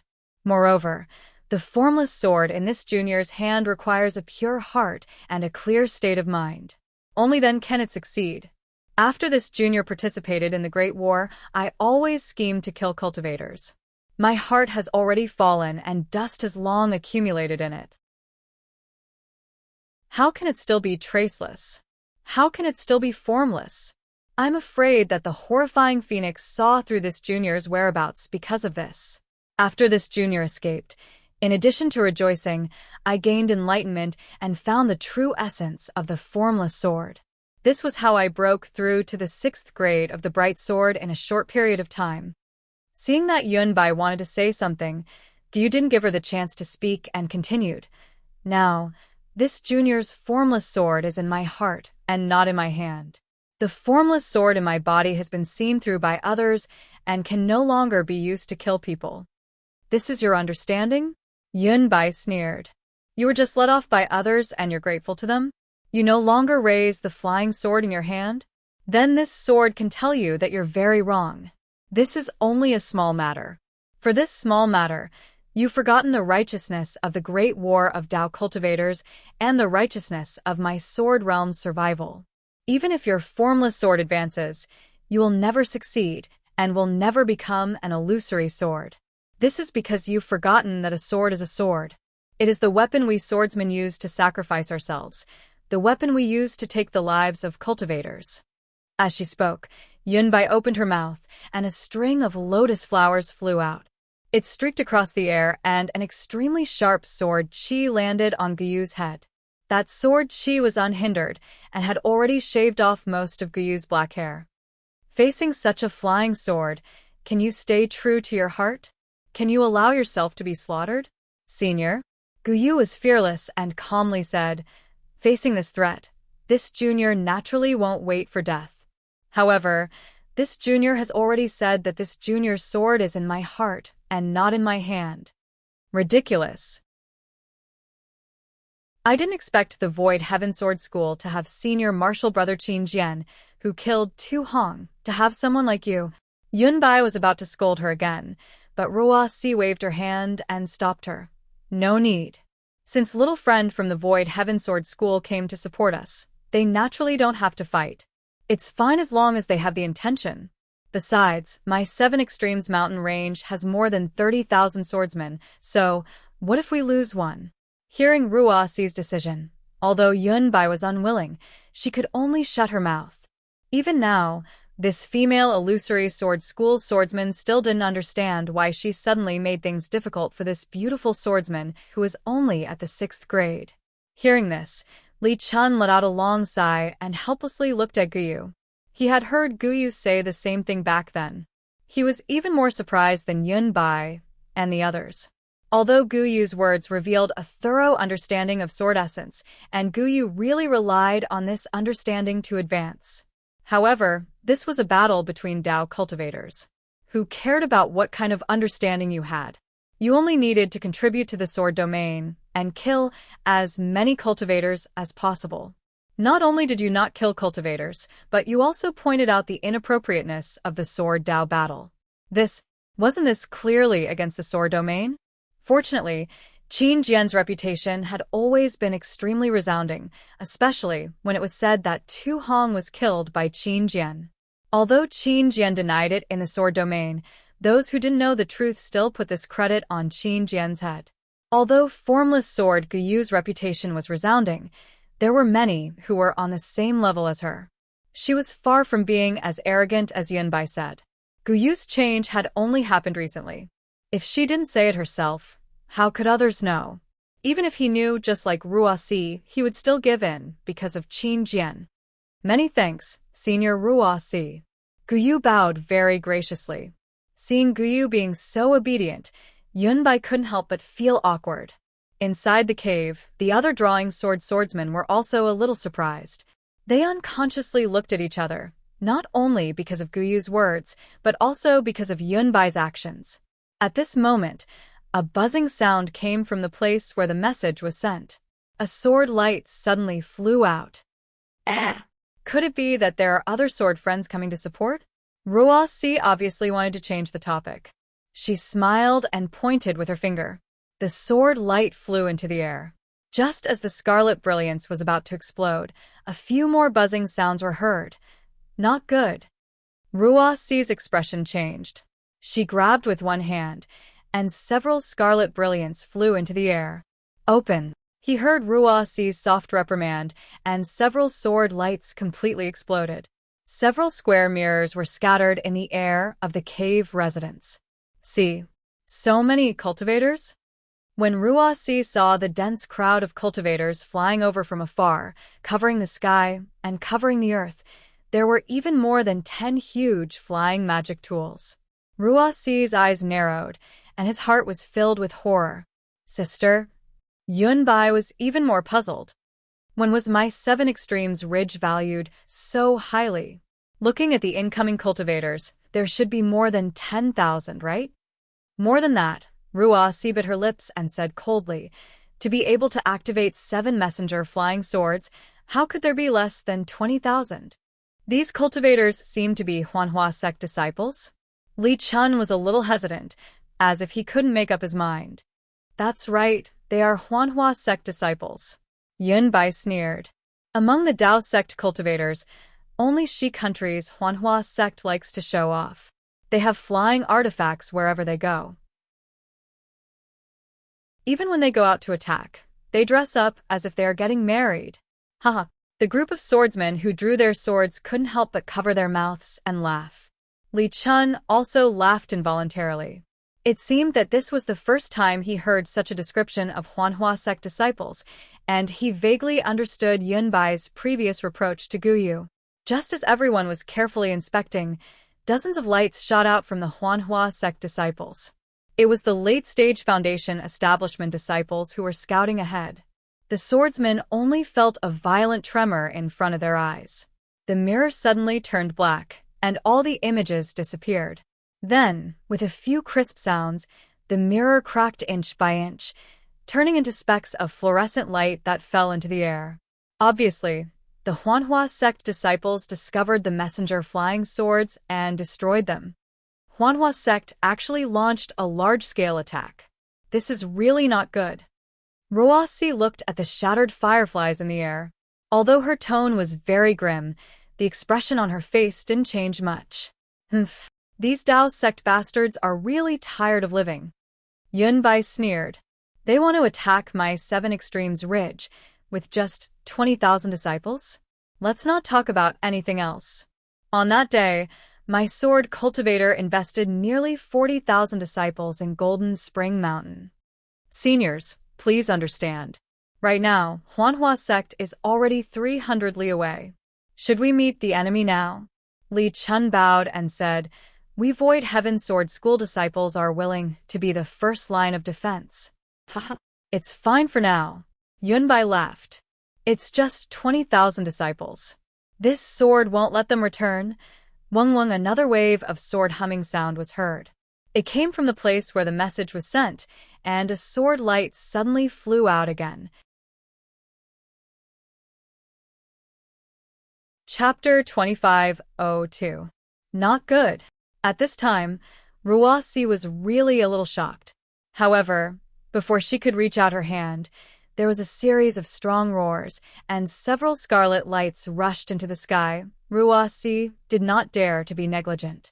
She hurriedly grabbed with her hand, and those scarlet sword lights also exploded, and several images of 4 directions appeared again. However, after a series of explosions, the sword lights that had just appeared on the surface of the mirror were immediately shattered into fluorescent light. These flying swords were actually discovered by the cultivators first, and before the sword cultivators could see any clues, they were immediately destroyed. Which sect is this? Ruasi was shocked. Fortunately, after the sword lights were annihilated, the last small mirror surface that was only 1 foot square appeared. It seemed to be from the distant horizon, with the same imposing manner as the Huanhua sect's disciples. The tens of thousands of Imperial Thunder sect's disciples also urged their magic tools to fly over. Terrifying Phoenix. When Ruasi saw the Imperial Thunder sect's disciples' attire, what Guyu said just now unconsciously appeared in her mind. She then looked at the other drawing sword sect's disciples, and a trace of panic could not help but flash across their faces. This Guyu really came at the wrong time. Ruasi could not help but sigh, but she still looked at Yunbai with some reproach. If Yunbai did not force her, Guyu would not have said such demoralizing words, right? Guyu seemed to have sensed everyone's fear. She hesitated and whispered, Junior doesn't think that terrifying Phoenix would be here. He is a proud personality, and will definitely not attack together with other cultivators. That's right. Yunbai also came to a realization. She hurriedly patted the jade chair and shouted, think about that terrifying Phoenix's origin. How could he be interested in our Seven Extremes mountain range? Yunbai also tried her best to redeem her mistake just now. That's right, that's right. The group of drawing sword sect swordsmen's eyes lit up, and they also came to a realization. They had never heard of an expert like Terrifying Phoenix appearing together with other cultivators. Pa, with an explosive sound, a thumb-sized lightning flashed on the mirror surface, and the mirror surface finally exploded. Senior sister. Yunbai stood up and said, "This Imperial Thunder Sect's group of cultivators seems to have 10 to 20,000. This adds up to nearly 40,000 cultivators. It's the same as our Seven Extremes mountain ranges swordsmen. Looks like the Dao sect has done their homework well." Yes. Ruasi nodded slightly. She waved her hand and said, "Junior Sister Yunbai, now that the Imperial Thunder Sect and the Cleansing Flower Sect are attacking, you and I will definitely have to face the enemy separately. Which sect's cultivators will you kill?" "Washing Flower Sect," Yunbai cried out without any hesitation. "Very good." Ruasi stood up as well. She clapped her hands, and a similarly crimson flying sword appeared. With a wave of her hand, the flying sword rushed into the air. With a series of sword cries, it turned into several flying swords and rushed out of the cave. This sword has already informed the disciples who are guarding 100 miles away to retreat. For the time being, we will not go and face them head-on. Wait for my reinforcements to arrive, then we will fight them to the death. Chen Feng, the swordsman surnamed Chun, hurriedly stood up. "Senior, please give me your orders. Go and inform sword friend Ji Yi of the Bronze Bell Sect. Tell him in detail what happened here. Ask him to come out of seclusion immediately and assume command." Chen Feng bowed hastily and left hastily. Yes, this junior understands. Oh? Senior Ji of the Bronze Bell Sect is here as well? Hearing this, Li Chun's face was obviously filled with joy. Ruasi nodded slightly and said with a smile, "He is the swordsman with the highest cultivation in our Seven Extremes Ridge. This sword and junior sister Yunbai are merely watching over the house for him." "Very good." Li Chun beamed and said, "Since Senior Ji is here, those several tens of thousands of Dao sect cultivators are nothing to be afraid of." Yunbai nodded. "Hee, exactly." Li Chun asked, "Senior, please give your orders. Which senior shall we follow to fight the enemy?" Ruasi did not even need to think. She waved her hand and said, "All of you follow this sword to kill the disciples of the Imperial Thunder Sect." "Yes." Gu Yu and the rest also stood up and answered with a bow. Then, Ruasi methodically divided the group of swordsmen into two groups, and each of them went out with their own men. The Imperial Thunder Sect did not come to the Seven Extremes Ridge alone. Together with the Imperial Thunder Sect, there were also disciples from the Mozong Mountain and Yongyi Sect. There were even disciples from a few small sects in the country of Shi.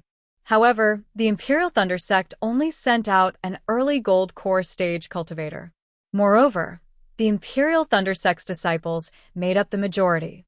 At this moment, the group flying in front was a group of disciples from the Kanlei Palace. The leader was a late Foundation establishment stage cultivator. In his hand, he held a strange-looking magic treasure. The two ends were sharp, but the middle was flat. There was some flickering brilliance within it. This cultivator activated the magic treasure in his hand. The brilliance within the magic treasure flickered repeatedly. Suddenly, a slanted corner above the flat surface shook violently. That disciple did not hesitate and activated his magic power. The magic treasure shook a few times, and a few thumb-sized lightning bolts shot out toward the wilderness in the distance. A rumbling sound was heard. It really hit the extremely thick layer of snow in the wilderness. After a moment, when there was no more movement, that disciple continued to activate the magic treasure. At this moment, the flat surface in the middle of the magic treasure returned to its original tranquility. It was like a layer of water, and there were no ripples at all. "All of you wait here," that disciple ordered, and returned with the magic treasure in his hand. The Imperial Thunder Sect's disciples were arranged in a neat formation. Basically, Each Thunder Palace was a large group. Within each large group, there were several dozens of small groups. On the two sides of the Imperial Thunder Sect's disciples were Mozong Mountain and Yong-E Sect's disciples. They were all waiting in formation according to the customs of the two sects. The other scattered sects were sandwiched between the three sects' disciples. Although there were few people, their morale was high, and they were all valiant and high-spirited. Above the heads of these disciples, there were another dozen or so peak late foundation establishment cultivators clustered around an early gold core old man. These dozen or so people were also flying at a leisurely pace, not in a hurry at all. The leading late foundation establishment stage disciple flew into the air and bowed, reporting to Marshal Uncle Ken. This disciple has already used the clear and turbid technique to check the surrounding 30 miles. There are no more traces of flying swords or sword formations. The Gold Core Stage Cultivator was naturally the leader of the Imperial Thunder Sect. He was also the commander of the attack on the Seven Extremes Ridge, Kensheng from the Canlei Palace.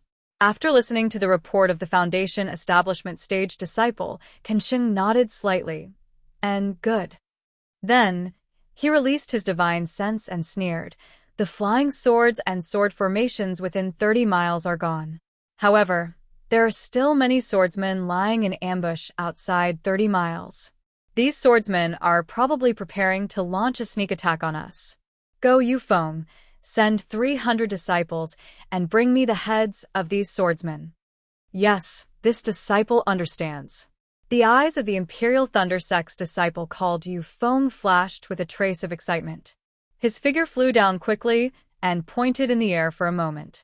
Another 300 Imperial Thunder Sect's disciples followed him and flew forward. Senior Ken is really amazing. The Imperial Thunder Sect's disciples had just been sent out. A somewhat gray-haired but still charming late foundation establishment stage female cultivator said with a smile, "The divine sense of an ordinary gold core stage senior can only reach 10 miles. At most, it's 20 miles.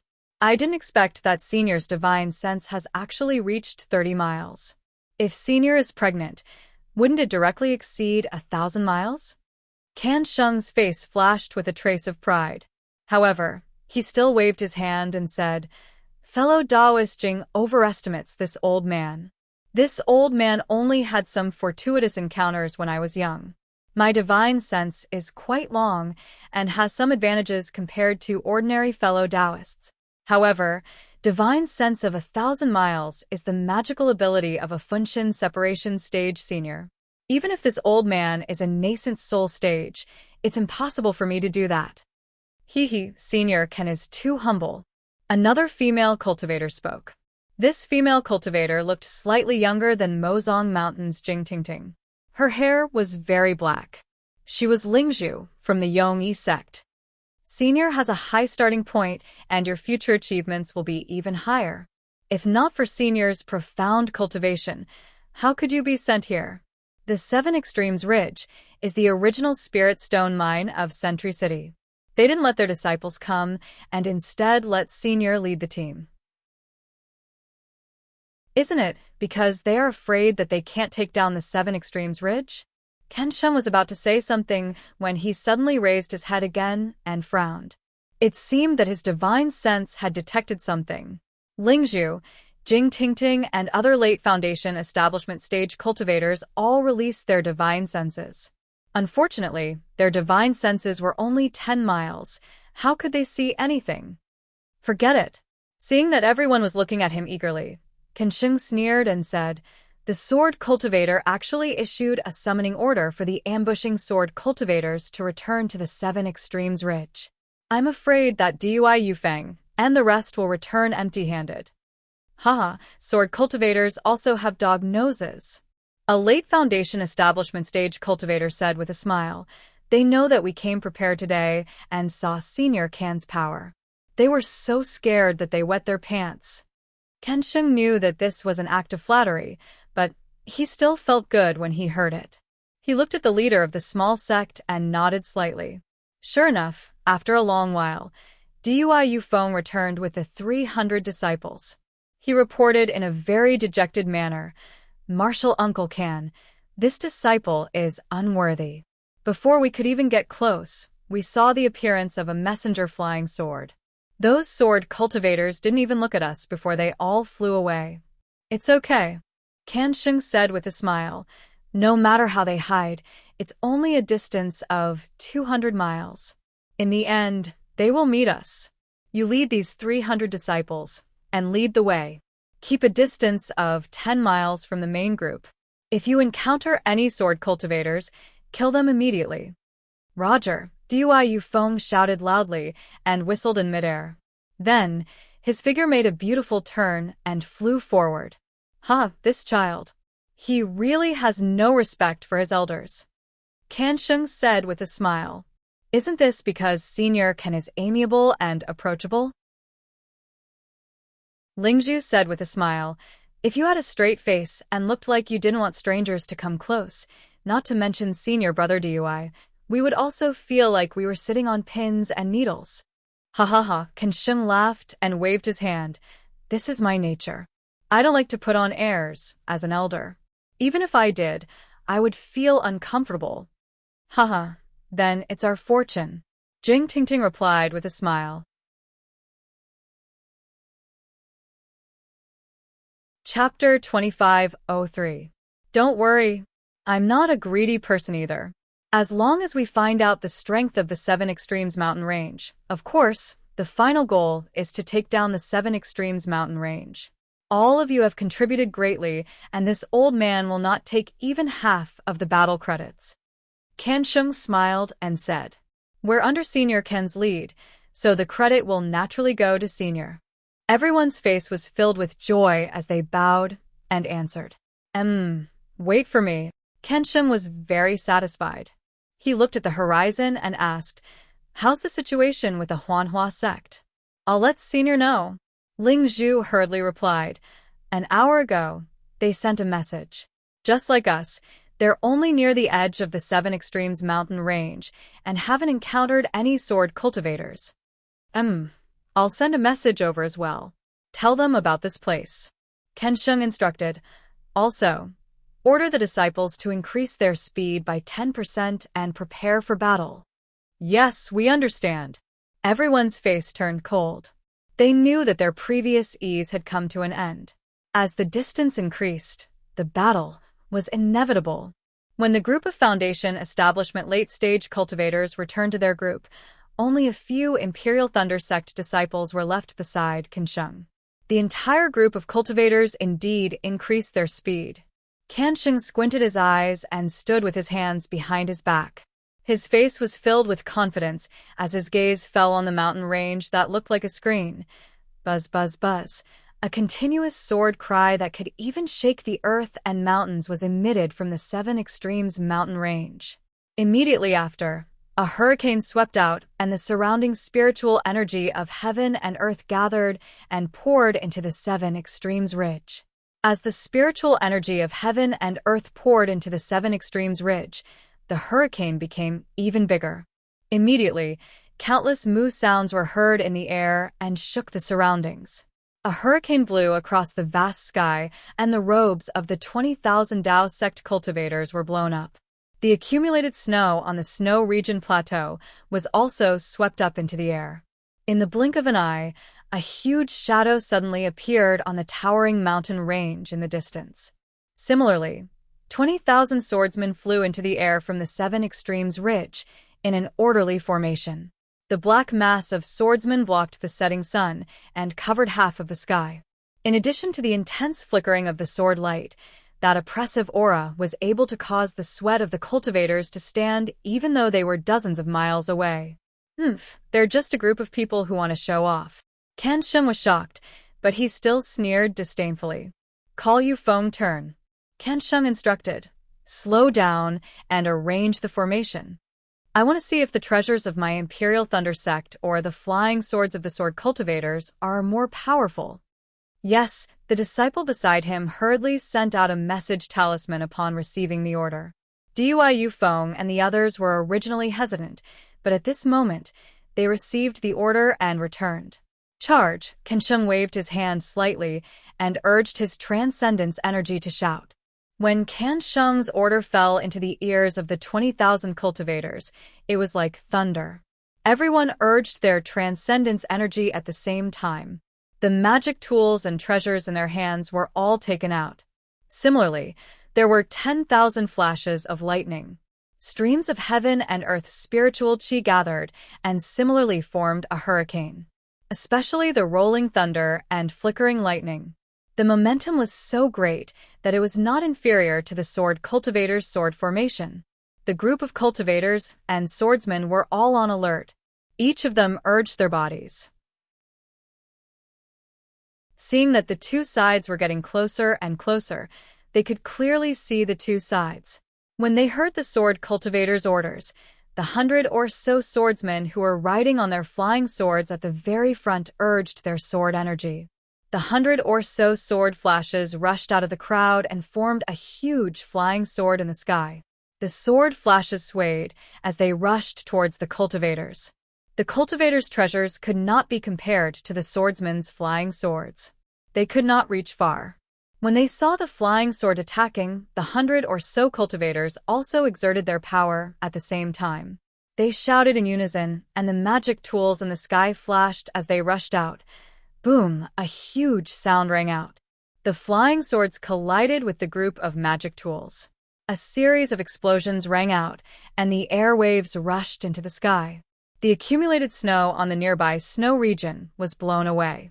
At this time, the vegetation and gravel were also blown into the air. Not only that, the entire ground shook slightly from the impact of the airwaves. His sword cultivators indeed have some skills. The 100 or so flying swords rushed into the magic tools and collided with each other. Most of the flying swords were blocked by the magic tools.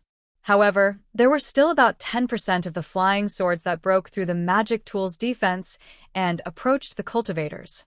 Kan Sheng could not help but sigh in his heart. However, the disciples of Imperial Thunder Sect were not mediocre. Immediately, another 100 or so disciples immediately activated their magic tools. One by one, the magic tools flashing with lightning and fire rushed out. Not only did they force the flying swords back, but they also counterattacked the swordsmen. This back and forth test was like a stone thrown into a calm lake. Ripples were born from the place where the stone fell and quickly spread to the entire lake. The waves of battle also dragged all the cultivators and swordsmen into it. Rumble. Ka-cha-cha. There was the sound of thunder and the flash of swords. When the first scream came from the mouth of a cultivator or a swordsman, it was immediately followed by an endless stream of screams. Every scream was the harvest of a life. In the time it took to drink a cup of tea, hundreds of cultivators and swordsmen had already fallen from the two armies. At this time, the cruelty of the battle was different from that of Quan Jinshan. That was because Quan Jinshan and Tu Hong had a premeditated plan to lure the swordsmen into a trap. Other than a simple defense to not arouse the swordsman's suspicion, he did not send most of the Sky Patrol City's disciples into the battle at all. Today, all the swordsmen were mobilized. All the cultivators did not hold back. They used their flying swords to fight against the magic tools without the slightest mercy. In Li Chun's hand was a thin sword that was like spring water. The jade-green sword light seemed to be able to subdue almost everything. His figure broke free from a flickering lightning net. With a slight wave of his hand, the jade-green light flashed out and pierced into the eyes of a tall, dark, and thin cultivator from the Imperial Thunder Sect several dozen feet away. There was a flash of brilliance in front of the cultivator's eyes. The defensive yellow talisman was immediately corroded by the spring water, creating a flaw smaller than a needle's eye. However, it was this flaw that allowed the sword light to penetrate and rush into the cultivator's right eye at lightning speed. With a scream, the cultivator naturally used his right hand to cover his right eye. However, he only had time to cover his right eye before the green light pierced through the back of his head. The cultivator did not shout another word, and his figure fell into the dust. Humph! Li Chun snorted coldly. His figure suddenly sank and his two hands stretched out. Above the cultivator that he had just killed, there were two other Imperial Thunder Sect's disciples. They had just joined forces to kill a swordsman. Just as they were about to take the swordsman's storage pouch, his two sword lights pierced towards them from below. Attack. These two disciples were also Foundation Establishment late-stage cultivators. When Li Chun's flying sword approached, the two of them had already sensed it. They turned around almost at the same time. One was a palm-sized butterfly, and the other was a lightning dart that was like a spear. Both of them flashed with lightning and struck Li Chun's flying sword. Sizzle. There was a burst of thunder. Li Chun's flying sword was surrounded by lightning. Moreover, the lightning spread along the direction of the flying sword and rushed towards Li Chun. The two of them sneered and simultaneously urged their magic tools to attack Li Chun. Go! Li Chun's figure abruptly made a turn, and a thin stream of water emerged from beneath his feet, carrying his figure as it rapidly rushed underground. Where do you think you're going? The two Imperial Thundersect's disciples shouted. At the same time, they urged their flying techniques to chase after him. However, when the two of them rushed out for about 4 zhang, the disciple who used the lightning dart suddenly became alert. The lightning dart in his hand suddenly flew to the side and directly pierced towards a swordsman who was fighting with a Mozong Mountain disciple about 2 zhang to the left. Pooh! The swordsman was simply caught off guard. The sword light around his body flashed rapidly and was unable to block the lightning dart. The lightning dart pierced through his body.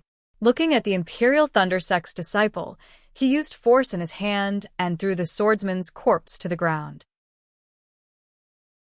Then, he suddenly rushed into the air. Almost at the same time, the other disciple of the Imperial Thundersect who was chasing after Li Chun suddenly paused. The defensive brilliance at his waist flashed rapidly, and then his entire body was cut in half. This disciple didn't even have the chance to scream before he died. Looking at the sky, an extremely dim sword light flashed. It was like a thin thread of sword light had shrunk into the hand of a Void Heaven Sword School's disciple. It was the other disciple, Spring Equinox. However, at this moment, a tremendous force erupted from Spring Breeze's body. Spring Equinox had just retracted his sword Radiance and had yet to stabilize his body. The force of the impact sent Spring Equinox flying. Spring Equinox wasn't the only one affected. Even the swordsmen and cultivators within 100 feet radius were sent flying in all directions by the force of the impact. Spring Equinox scanned with his divine sense and knew that a cultivator had detonated a magic treasure to take down the opponent with him. Unfortunately, the sword cultivator was extremely agile and had already dodged. Only his flying sword was slightly damaged, but Spring Equinox and the others were affected. Spring Equinox calmed down a little and was about to use his divine sense to scan elsewhere when he suddenly felt a chill from his back. He was so shocked that he didn't have time to use his divine sense. The sword light around him shone brightly, and he was about to rush up. His right hand shook behind him, and the flying sword that was as thin as a thread also rushed out. However, he was still too late. Seeing that he had just flown 3 feet away before his speed reached its limit, a fist-sized blue lightning ball streaked across the sky and sank into his back like a meteor. Although the sword light of Spring Equinox's protection was surging with all its might, extending and contracting like the quills of a hedgehog, the lightning ball still easily penetrated it. With a loud bang, the ball of lightning exploded inside Spring Equinox's body. Flesh and blood flew everywhere. How could Spring Equinox still have a chance to live? Several hundred feet away, an Imperial Thundersect's disciple holding a ring-shaped magic treasure was dumbfounded as he watched all of this. He was controlling the magic treasure to send out a ball of lightning to attack a nearby swordsman. Who would have thought that after the swordsman barely dodged, the swordsman would quickly attack him? He was in a panic and didn't have time to control the ball of lightning with his divine sense. As a result, Spring Equinox was killed.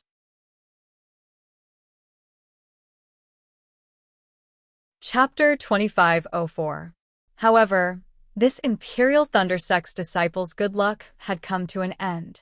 Just as he was dumbstruck looking at his battle achievement, his opponent waved her hand, and a black earth pillar smashed horizontally towards his chest. This disciple came to his senses and hurriedly activated his magic treasure. A small lightning ball was born and rushed to the front of the earth pillar. With a loud boom, the earth pillar was blasted into pieces. But just as the smoke and dust were flying and the earth was scattering, an incomparably black sword light as thin as a hair rushed from the earth pillar to the front of this Imperial Thunder Sect's disciple. The Imperial Thunder Sect's disciple's magic power was obviously exhausted. His divine sense was careless and was penetrated by the sword light. The brilliance protecting his body flickered slightly and was annihilated. Following the sword light entering his chest, that disciple only let out a light groan and died. Strings of blood splattered, and one life after another was reaped by the sickle. Seeing such a situation, Ruasi looked at Guyu beside her and asked in a deep voice, "Guyu, spring equinox has already fallen. Many swordsmen have also fallen. You still don't plan to take action?" Guyu's expression did not change as she shook her head slightly. This junior will not take action. In this junior's eyes, these lives are all innocent. They should not have fallen here. They should have roared in the 9 heavens and galloped freely between this heaven and earth. But for this so-called Tao cultivator Great War, their originally free lives have no choice but to be tied up here. Sai, perhaps you are right. Ruasi looked at her disciples falling one by one and felt helpless in her heart. She could only sigh and said, "It's a pity that this sword cannot transcend like you. Since this sword is stationed in 7 Extremes mountain range, then I must ensure that I complete the orders of the Sword Region Master." Saying that, Ruasi raised her head and took a deep breath. Sword light shot out from her body and her originally dark skin seemed to be plated with a layer of silver light at this moment. Guyu knew that Ruasi was about to take action and hurriedly flew back several feet. She stood quietly and watched coldly. It was as if this war had nothing to do with her. Buzz, buzz. The sword light on Ruasi's body blossomed and continued to elongate. As the sword light flashed, the sound of the sword humming also reverberated.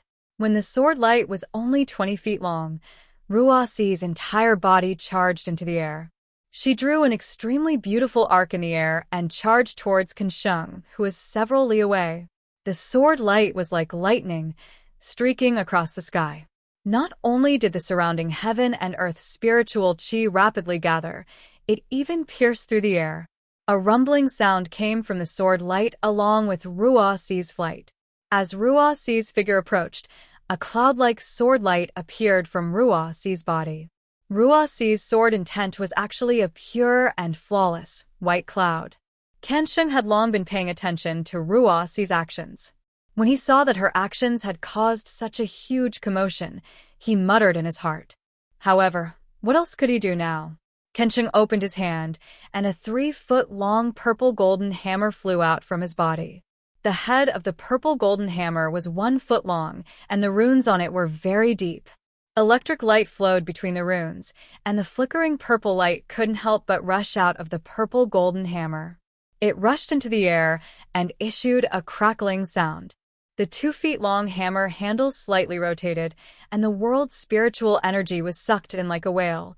Rise! Kensheng's white hair suddenly scattered in all directions as a powerful aura surged out. He lifted the purple-golden hammer in his right hand and similarly flew up, charging towards Ruasi with a speed that was not inferior to hers. Following Kensheng's flight, a hammer shadow with lightning lingering around it slowly formed in front of the purple-golden hammer. When the two collided, it was already 1 foot long. Boom! A loud sound rang out. It was definitely an earth-shattering movement. The purple-golden hammer finally collided with the white cloud sword. The first round of collision between the two Golden Core Realm swordsmen and cultivators created a huge sound wave in the air. Amidst the sound wave, the 1 foot long white cloud was struck by 70%. The purple-golden hammer shadow of the same size was also shaved off by more than 80%. Looking at Kensheng and Ruasi, the two's figures were even faster than when they flew over. They retreated like bullets and were only able to stabilize themselves after being knocked back 1,000 feet. The dozens of cultivators and swordsmen below them were also affected and lost their balance, falling into the air. Those who were lucky barely managed to stabilize themselves. Those who were unlucky had long been killed by the nearby enemies. Not only that, the white cloud was like a strand of black hair. Every strand of cloud was a ray of sword light. After rushing into the purple golden hammer, it immediately revealed a ferocious appearance and danced rapidly like a jellyfish with countless tentacles. The purple golden hammer wasn't any weaker than the white cloud sword. The purple golden hammer was originally a shadow made of lightning, but now it suddenly exploded. The lightning pierced into the white clouds like flying swords. Wherever the lightning went, the sword lights disappeared like they were melting water. Rua's eyes narrowed, and she took in a breath of cold air. The sword essence around her body circulated rapidly, and the white cloud sword turned into a white ribbon, spiraling towards Kensheng. After the first round of probing, Kensheng had some confidence in his heart. Rua's attack was definitely not for show. He was indeed slightly inferior. However, Ruasi was using the white cloud sword. The sword light was like silk and was extremely good for defense. But in a real fight, it did not seem to be compatible with a swordsman's one-hit kill. In this aspect, Kensheng's purple golden hammer had a slight advantage. In addition, the lightning of the purple gold hammer seemed to be the nemesis of the white cloud sword. Just one bolt of lightning was enough to annihilate several sword beams. In terms of magical treasures, Kensheng had the upper hand again. As the battle continued, Kensheng had the confidence to win. Seeing the white cloud sword coming towards him, Kensheng's face showed disdain. He thought to himself, female swordsmen are no different from female cultivators. They both do superficial things. Although this ribbon is beautiful, what's the use? As he thought, he waved his purple golden hammer. Attack. Lightning flashed on the purple golden hammer. It split into several parts and hit the white cloud sword. In an instant, the ribbon was broken into several pieces. However, at the same time that the white cloud sword was broken into several pieces, Rua's sword art moved again. With a buzzing sound, the several pieces of the ribbon suddenly exploded, forming hundreds of flying swords that pierced towards Kensheng. The sound of the flying swords piercing through the air was extremely sharp. Even a golden core cultivator as strong as Kensheng's expression changed. At this moment, he finally understood the power of the white cloud sword. Separate, Kensheng did not dare to be negligent. With a wave of his purple golden hammer, he activated his transcendence energy. The purple golden hammer shone brightly, and a huge shadow of the purple golden hammer emerged, enveloping Kensheng within. The hundreds of sword lights pierced into the shadow, but were all blocked by the lightning within the shadow. Ha ha ha, Kensheng laughed. Sword cultivators are only SOSO. Seeing this, Rua's eyes unconsciously narrowed. She seemed to have made a decision. After all, the thunder-controlling sex lightning elemental spells had always been the most feared by sword cultivators. Kensheng's purple golden hammer was even more powerful. Her white cloud sword was indeed no match for it. However, things still went beyond Kensheng's expectations. Although the hundreds of sword lights were blocked by the purple golden hammer's defense, they did not dissipate like before. Instead, after colliding with the lightning, they were reflected back. Following Rua's sword art, the sword lights repeatedly collided and pierced out. It was like a ball of sword light enveloping Kensheng's body. At the same time, this sword light also consumed the lightning. In a few breaths, the lightning shadow of the purple golden hammer began to dim. Could it be this woman wants to compete with me in transcendence energy? Kensheng was slightly surprised. He understood very well why sword cultivators had an advantage in a fight with cultivators. It was because their attack power was strong. And cultivators could fight sword cultivators because their transcendence energy was generally stronger than sword cultivators. Ruasi was competing with Kensheng in transcendence energy. He was afraid that she was using her weakness against his strength. It was absolutely impossible for Ruasi to do such a thing. However, in the next moment, The sword lights became more and more dazzling. It lingered in the surrounding space for hundreds of feet.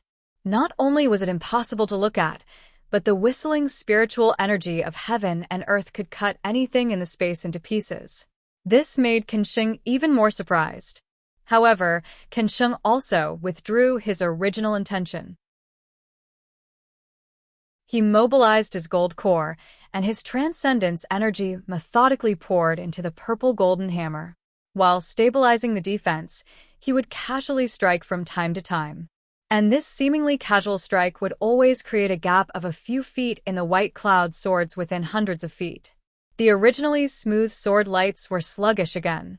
Just when Kenshin and Rua's battle seemed to have entered a stalemate, a cold divine sense swept over from the Seven Extremes Ridge.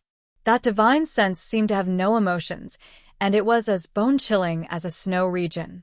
When it swept over Kenshin, it actually made Kenshin tremble slightly. At the same time, his transcendence energy was also slightly stagnant. Third-grade illusory sword? Kenshin was shocked. He immediately understood Rua's intention. She only needed to defend the formation and delay him. Once the third-grade illusory swordsman arrived, how could he still have a way to survive? However, things were out of Kenshin's expectations. That cold divine sense only swept over him and hovered slightly. Then, it swept over the entire battlefield and left in disdain. Kenshin was stunned, but his heart was also beating fast. With such a fierce person overseeing the Seven Extremes Ridge, it would be difficult for him to take advantage of the tens of thousands of Imperial Thundersex disciples. Left and right is to find out the actual situation. Kenshin's mind changed again. There is no need to pester her. Wait until this female swordsman is seriously injured. Please don't take her life. Just when Kenshin was tender like water, but the knot in his heart could not be dispelled, suddenly, another powerful divine sense swept over from behind him. Gold Core, a late-stage teacher? Kenshin sensed that divine sense, and it came from behind him. That familiar divine sense really made him want to cry tears of joy.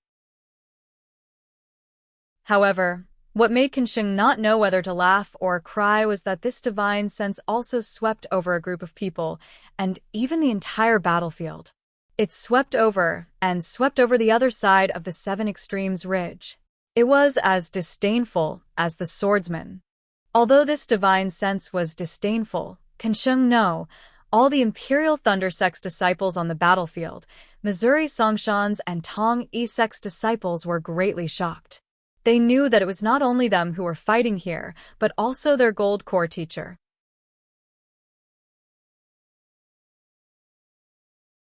Chapter 25:05. A late-stage golden elixir realm cultivator, in a situation where the two armies were evenly matched, definitely had the power to turn the tide of the battle. Kenshin was relieved, but Rua's expression changed greatly. Seeing that Kenshin was a little distracted and the smile on his face, Rua's eyes narrowed, and the sword light around her body once again flourished. That dazzling sword light forced Kenshin to involuntarily close his eyes.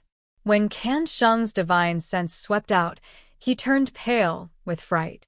How is this possible? You're only a first-grade illusory sword realm cultivator. How can you transform into a sword?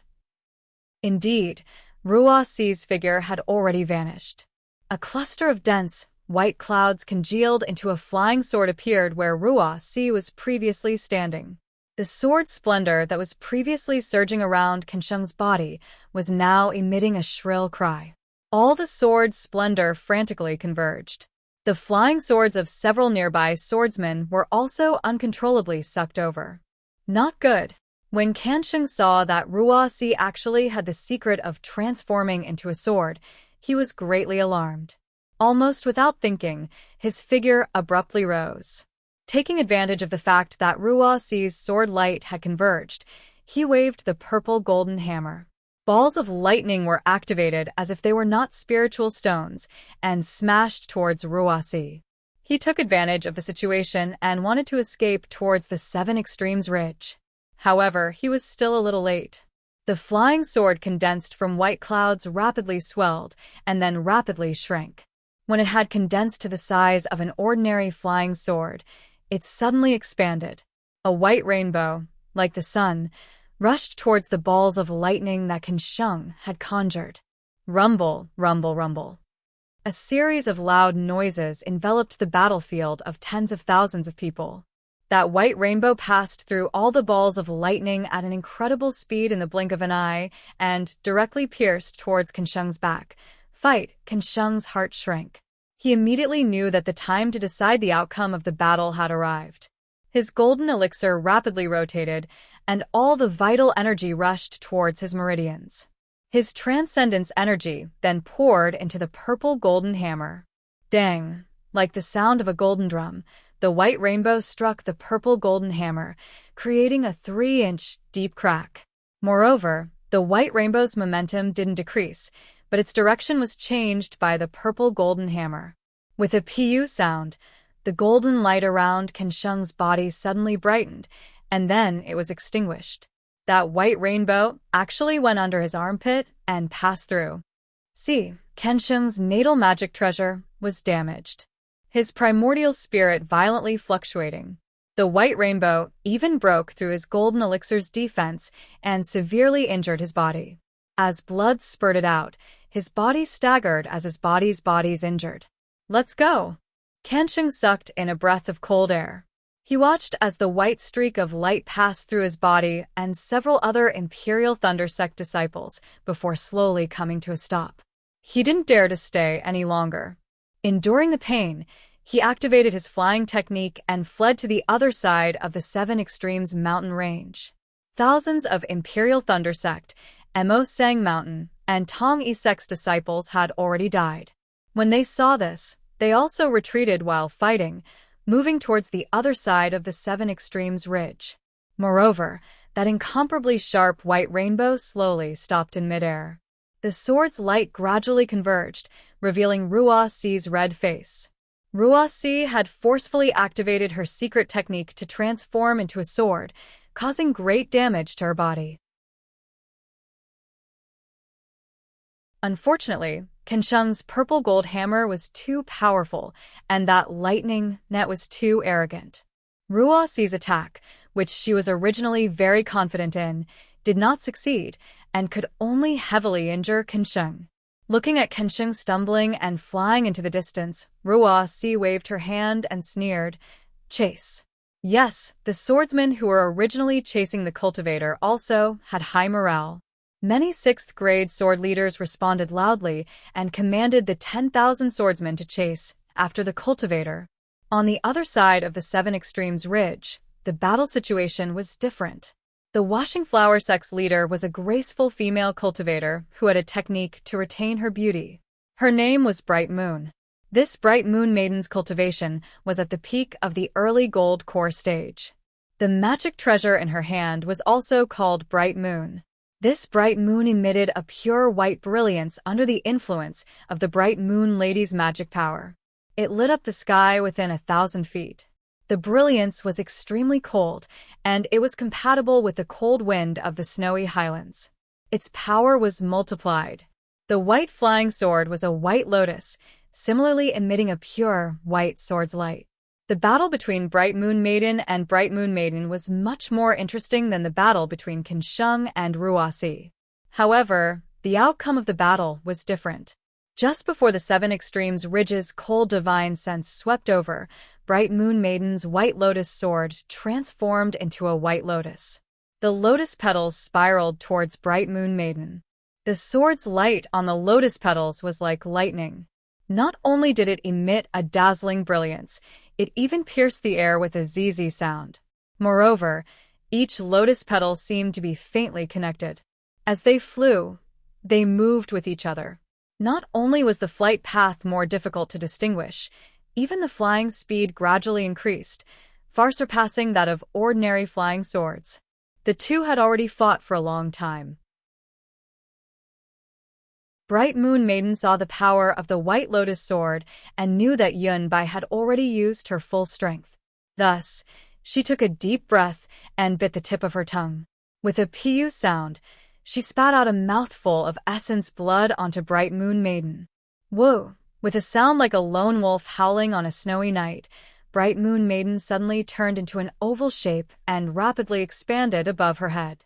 Go, Bright Night Maiden immediately formed hand seals. The gold core in her body spun faster. True essence poured into her meridians. The magic power was like a tide rushing into Bright Moon Maiden. As the magic power poured into Bright Moon Maiden, the surrounding spiritual energy of heaven and earth also crazily poured in. Go! When Bright Moon Maiden formed hand seals, she pointed her finger and Bright Moon Maiden flew out from her head. Like a meteor chasing after the moon, it shot towards the White Lotus Sword. Bright Moon Maiden flashed around Bright Moon Maiden. The surrounding spiritual energy of heaven and earth formed an extremely cold brilliance around Bright Moon Maiden. Ka-cha-cha! As Bright Moon flew, the ice shards in the air shattered and fell in the blink of an eye. Bright Moon Maiden was already close to White Lotus petals. Although it was still a foot away, the lotus petals suddenly condensed. As the lotus petals condensed, there was a whung sound of metal and stone. This sound was the sorrowful cry of the condensed sword light. It was trying its best to break free from the extreme coldness of the sword domain. But immediately after, with a series of kacha-kacha sounds, Bright Moon Maiden cut all the lotus petals apart. All the sword light was also split in half. Pung! With a loud sound, the magic weapon Full Moon finally hit the bottom of the lotus petal. On the body of the White Lotus Sword, the heart of the White Lotus Sword also suddenly produced a lotus-like sword light, heavily colliding with the full moon. The brilliance of the full moon was completely restrained, and the shockwave sent the magic weapon flying. Bright Moon Maiden's face was also flushed red. Clearly, her primordial spirit was somewhat damaged. Looking at White Lotus Sword, it was even worse. The magic treasure, Bright Moon, had not only destroyed by Lien's sword form, revealing the flying sword, but it had also sent the flying sword flying diagonally. Several deep cracks had appeared on the pure white sword's body. Pooh! White Lotus Sword was damaged, and Yunbai was also injured. She spat out a mouthful of blood, and her face was pale. Sword cultivators are only SOSO. Bright Moon Maiden's eyebrows were raised, and she coldly spat out these words.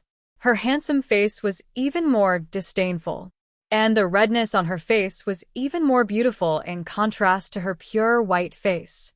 Yunbai originally wanted to leave a few sword scars on Bright Moon Maiden's face, but now she was even more embarrassed and angry. She gritted her teeth. Although she was seriously injured, she still forcibly controlled White Lotus Sword. The White Lotus Sword streaked across the air several tens of feet away and very abruptly pierced towards the beautiful female cultivator in the distance in a fiery red robe.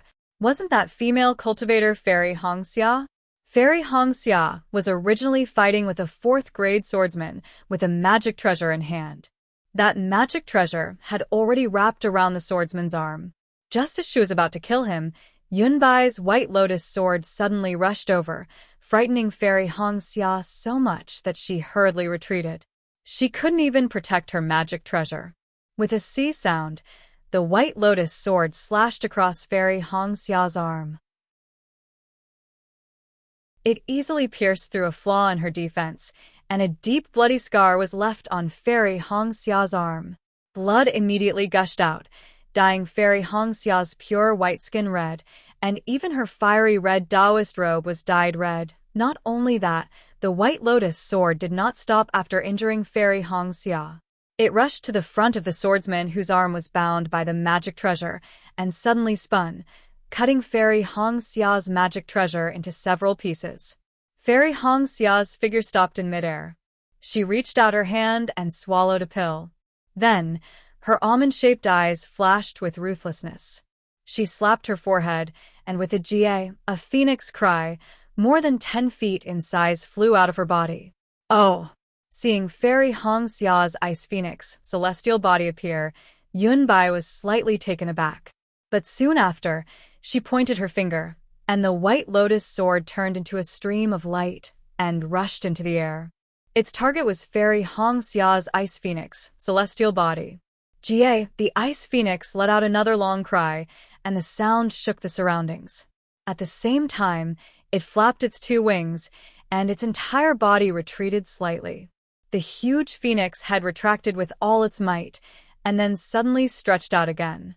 A deep blue brilliance was spat out from the ice phoenix's mouth, and like water from the nine heavens, it blocked the White Lotus sword.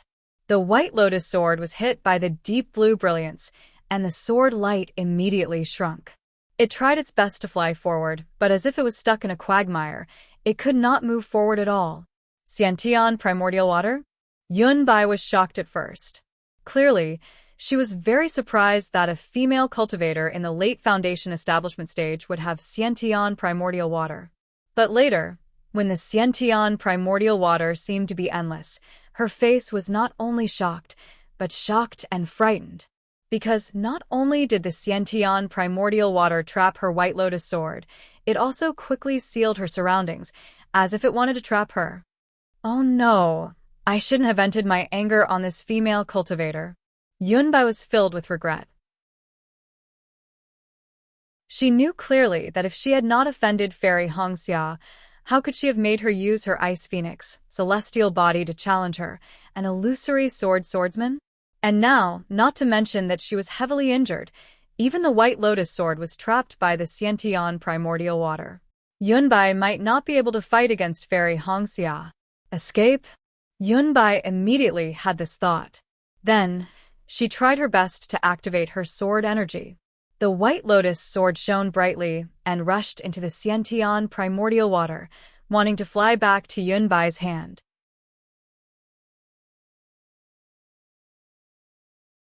Chapter 25:06. At this moment, the cold spiritual will swept past where Kensheng was. It swept past Fairy Hongxia and the others and immediately locked onto Fairy Hongxia. Oh no! Fairy Hongxia sensed the strong spiritual will and was shocked.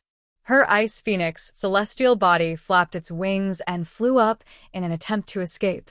Immediately after, the second spiritual will, which was equally strong, swept past where Kensheng was. Similarly, when the spiritual will swept past Fairy Hongxia and her arm, which had just stopped bleeding, it immediately stopped. A kind of extreme anger was born from the divine sense. Darling Xiao? Sensing the familiar spiritual will and the anger in it, Fairy Hongxia was stunned. Why did he come back to Seven Extremes Ridge? However, Xiao Hua's spiritual will had already been concealed. If not for Fairy Hongxia's close observation, she would not have been able to detect it so easily. Just as Fairy Hongxia was deep in thought, a blue figure rapidly flew over from the direction of the Seven Extremes mountain range. Before the figure could get close, a powerful aura gradually spread throughout the entire battlefield. It was like the gentle breeze before the arrival of a tsunami. Fairy Hongxia was shocked when she saw Yunbai suddenly attacking Fairy Hongxia. However, her primordial spirit was also damaged, and she could not save her in time. She had just activated her magic treasure Bright Moon and saw Fairy Hongxia escape danger. Although she suffered a flesh wound, it was still better than dying. She heaved a sigh of relief. Immediately after, Fairy Hongxia released her ice phoenix, celestial body. Fairy Hongxia was stunned. Ordinary cultivators only needed to release their celestial body, and their other powers would be restricted. They could not even use other spells. Fairy Hongxia releasing her celestial body against the illusory swordsman was indeed unwise. Of course, each person's Dharma body was different, and their supernatural powers were different as well.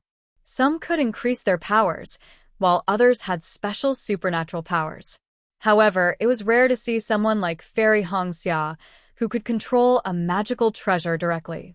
When Fairy Hongxia's ice phoenix, celestial body spat out innate primordial water, not only trapping Yunbai's White Lotus sword, but also trapping Yunbai, Fairy Hongxia's lips curled into a smile as she thought to herself, as expected of a fairy, therefore, her magic treasure, Bright Moon, slowed down for a moment. She wanted to give Fairy Hongxia the credit for killing the illusory swordswoman. While she was hesitating, the blue-robed swordsman's divine sense swept over, and his figure appeared. Attack! Lady Mingyu did not dare to be careless. She knew that as long as the blue-robed swordsman came to the battlefield, her side would definitely have no chance of winning.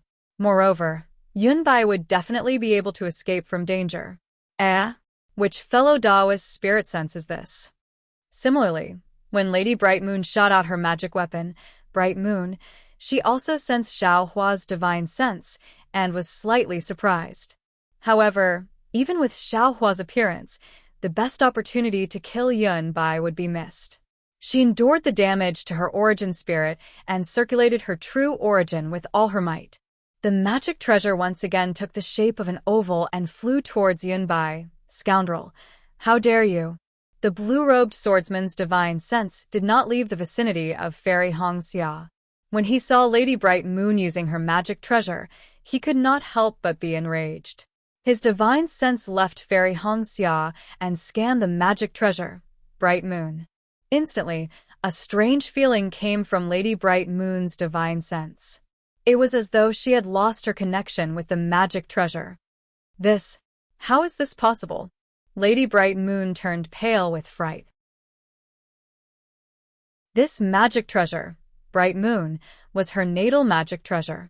If the blue-robed swordsman fought with her on the spot and used his divine sense to sever the connection between her origin spirit and the magic treasure, she could understand.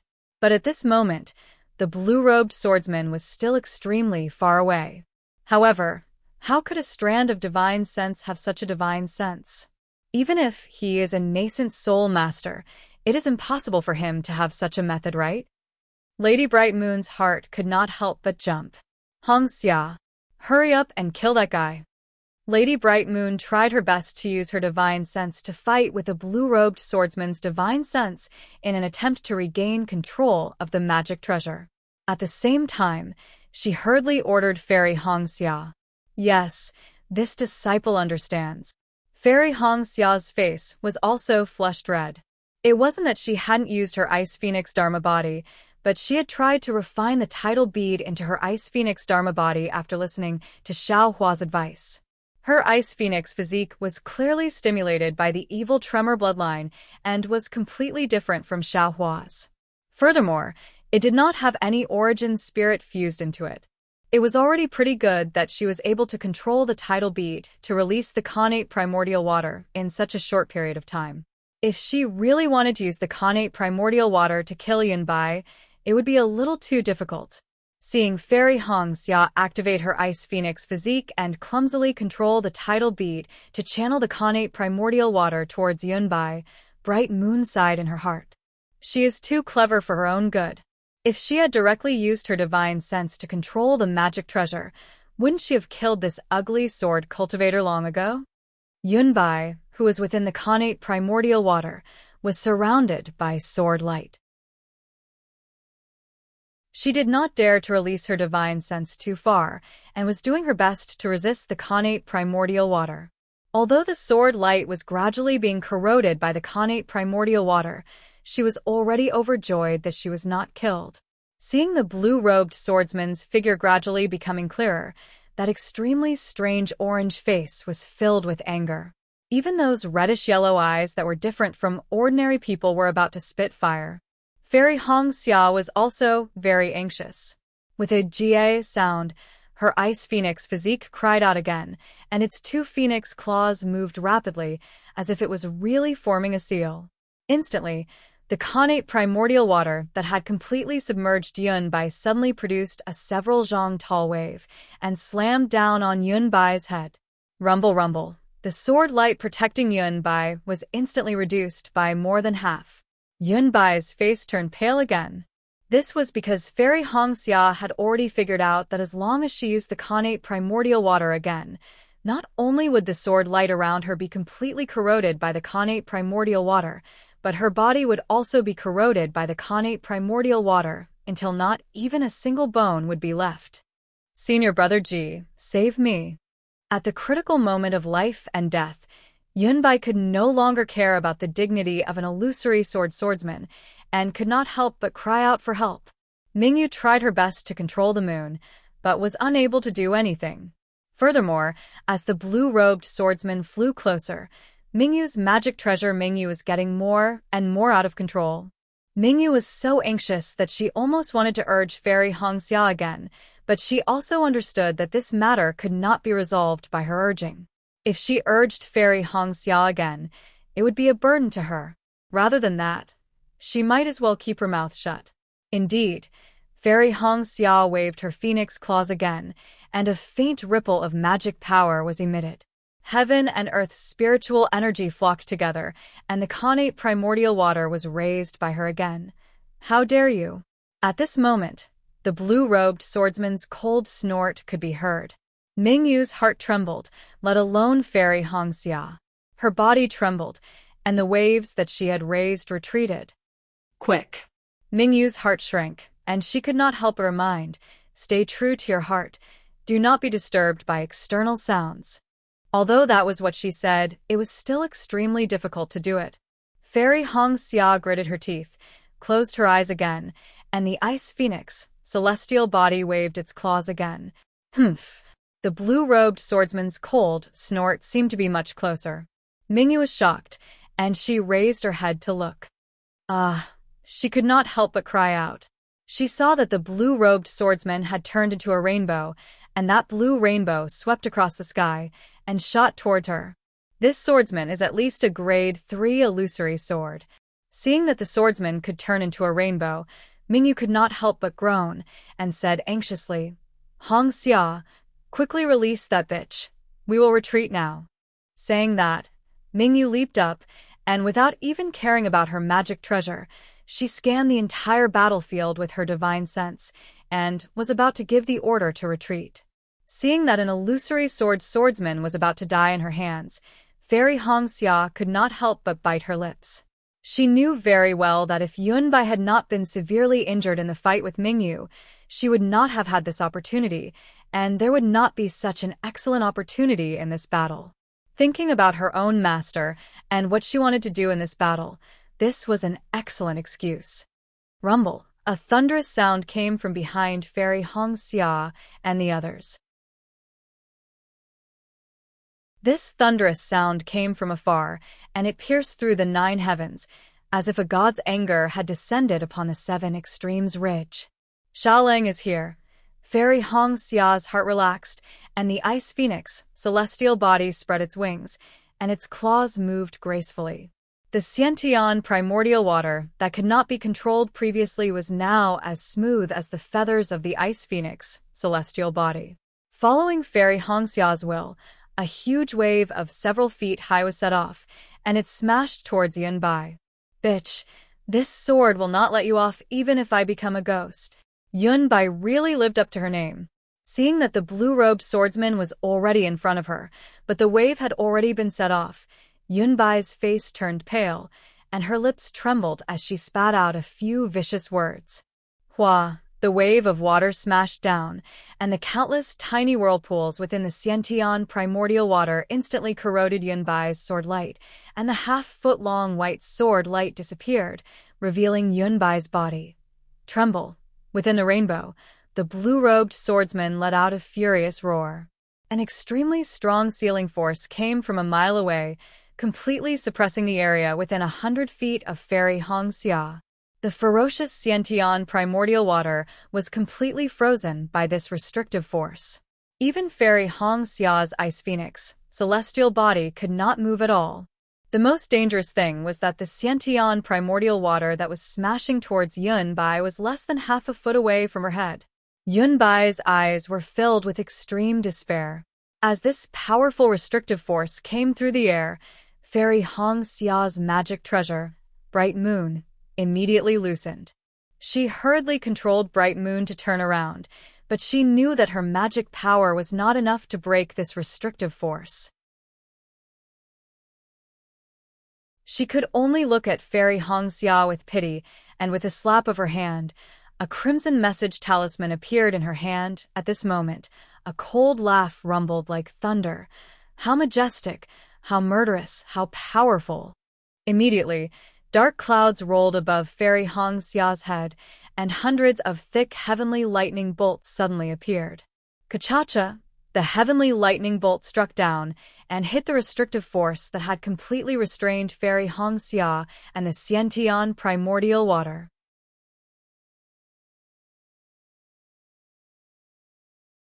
Chapter 2507. Boom! With a huge tremor, the restrictive force was almost completely shattered by the heavenly thunder. Countless tiny threads of lightning flickered around Fairy Hongxia. As the restrictive force was shattered, the innate primordial water annihilated Yunbai in a flash. Yunbai only had time to scream, and her eyes were dazed, as if her divine sense had been lost in the innate primordial water. Furthermore, the flesh and blood on her body quickly dissipated, and the exposed white bones were also quickly annihilated by the blue waves. Hiss! Seeing this, Mingyu could not help but gasp. She had long heard of the ferocious reputation of the innate primordial water. Seeing it today, it really lived up to its name, and was even worse. Then, Mingyu quietly put away the message talisman in her hand. She raised her head and looked at the sky. A few miles away, there was still the rumbling of thunder, but in the sky, there was a small figure stepping on the sound of thunder, calmly rushing over. This is Which, senior brother of the Imperial Thunder Sect. Mingyu's eyes lit up.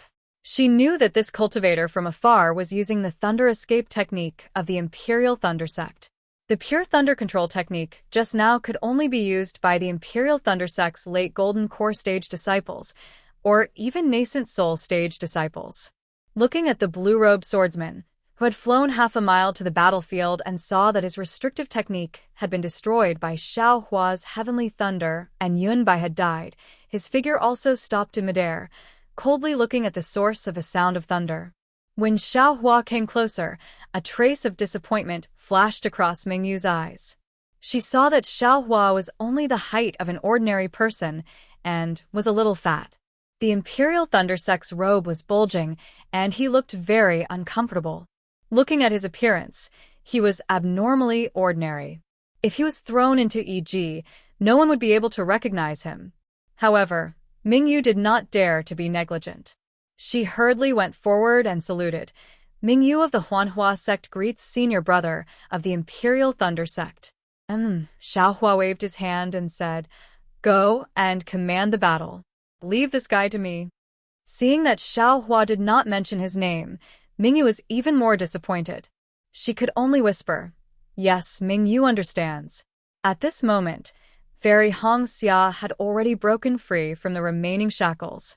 She barely managed to grab the storage pouch that had not been corroded by the Xiantian primordial water and retracted the Ice Phoenix, celestial body into her body.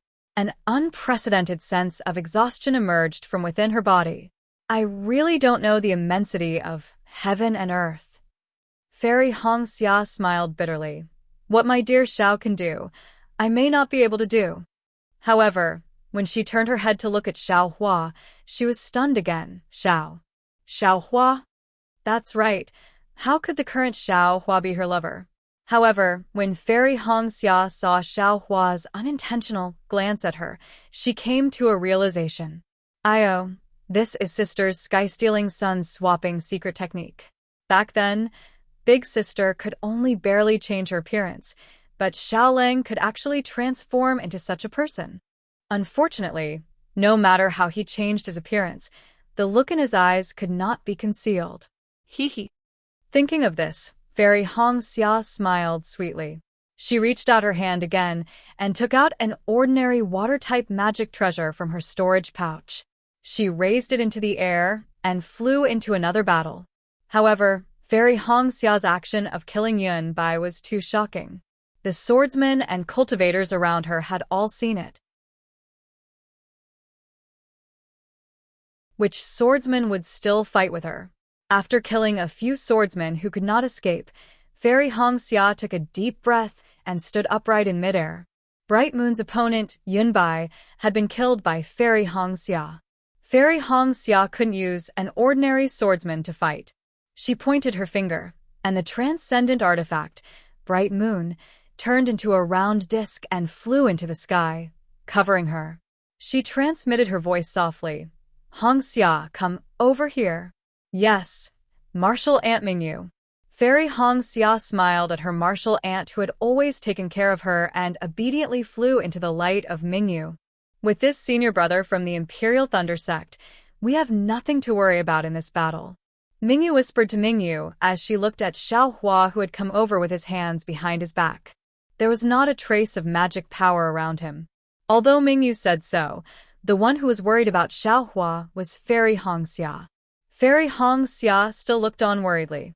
She looked at Xiao Hua, who was standing quietly in the sky a few hundred feet away. In front of him, half a mile away, the blue-robed swordsman was also looking at Xiao Hua coldly. This blue-robed swordsman was completely different from Xiao Hua. Not only was his figure much taller, even his sturdiness was not something that Xiao Hua could compare to. What was special was that the swordsman's face and head were squarish. Even his sturdy body was squarish. Furthermore, where Xiao Hua stood, the cold wind blew, causing Xiao Hua's Taoist robe to flutter. Although the golden light around Xiao Hua's body was slightly overflowing, it was still slightly weaker than the blue-robed swordsman. This was because, within one zhong of the blue-robed swordsman, there was no sound of wind. Not even a corner of his blue robe was blown. It was as if it was a silent space. The two experts stood high in the sky. Even Mingyu was a few hundred feet away from them, not to mention the ordinary cultivators and swordsmen. They all stayed far away, giving them a few hundred feet of space. They were afraid that the battle between the two would affect them. Fairy Hong Xia bit her lips and muttered in her heart. After all, Xiao Hua's cultivation was only at the late foundation establishment stage. How could he face a third-grade illusory swordsman? Right at this moment, there was a small commotion in the distance. Oh? Mingyu frowned and used her divine sense to scan the area. She saw that the injured Kensheng was fleeing here, and the Imperial Thunder Sect disciple was fighting and retreating. She was stunned. Strange. The Imperial Thunder Sect's senior brother did not go to help the Imperial Thunder Sect disciple. Why did he come to the battlefield of my Rinsing Flower Sect? This question, not to mention the 100,000 people in the Seven Extremes Ridge, even if all the cultivators in the Sky Patrol City were included, only the person beside Mingyu could answer it. Fairy Hong Xia's heart was filled with unconcealable sweetness. Mingyu originally wanted to provide support to Kensheng. However, she saw that although Kensheng was seriously injured, there was no illusory swordsman chasing after him. Furthermore, the retreat of the Imperial Thunder Sect and the other two sects' disciples was orderly. It was not the kind of situation where an army would collapse like a mountain. Mingyu then sent out a few message talismans and ordered all the Hua sect's disciples to prepare to provide support. She then stood in midair with Fairy Hong Xia and watched the fight between Xiao Hua and the blue-robed swordsman. After all, as long as Xiao Hua won, this battle would be more than half won. If Xiao Hua lost, they could only escape. It was a pity that the two main characters of the battle were standing quietly in the air. Now, it had been the time to drink a cup of tea, and they had no intention of fighting. Yes, how could they fight? How could Xiao Hua fight with the blue-robed swordsman? No one knew what the blue-robed swordsman was thinking. Anyway, Xiao Hua was very embarrassed at this moment. Although he had sacrificially refined the Kunlun mirror, that thing was too Hong's. There were tens of thousands of disciples in the field. If they were not careful, they would definitely reveal it. Could the Imperial Thunder Sect escape the investigation of the Shui region's spiritual master? Even if Xiao Hua did not return to Sky Patrol City, he was afraid that it would be difficult to explain, right? Wishful staff. That was the thing that Xiao Hua would be famous for in the future. Now that he had changed his appearance, it was even more impossible to take it out. In short, after thinking for a long time, Xiao Hua really wanted to cry, but had no tears. Forget it. I'll just stand here. Maybe I can scare this guy away. Xiao Hua had the demeanor of a loud voice. However, the blue-robed swordsman was also shy. Obviously, the restrictive power of his hand was extremely powerful, but when it came close, it stopped. His red and yellow eyes stared at Xiao Hua, but he did not make a move at all. This extremely strange scene did not change in the slightest until Kansheng staggered and flew to Mingyu's side. Seeing the Imperial Thunder Sect's Golden Core disciple standing in the air, Kansheng's eyes stared straight. "Fellow Taoist Kan," Mingyu inquired in a low voice, "which senior brother of your sect is this?" Kansheng's eyes stared straight at Xiao Hua's side. With a voice that even he himself felt embarrassed, he replied, This Kan does not know. This Kan does not seem to know this senior brother."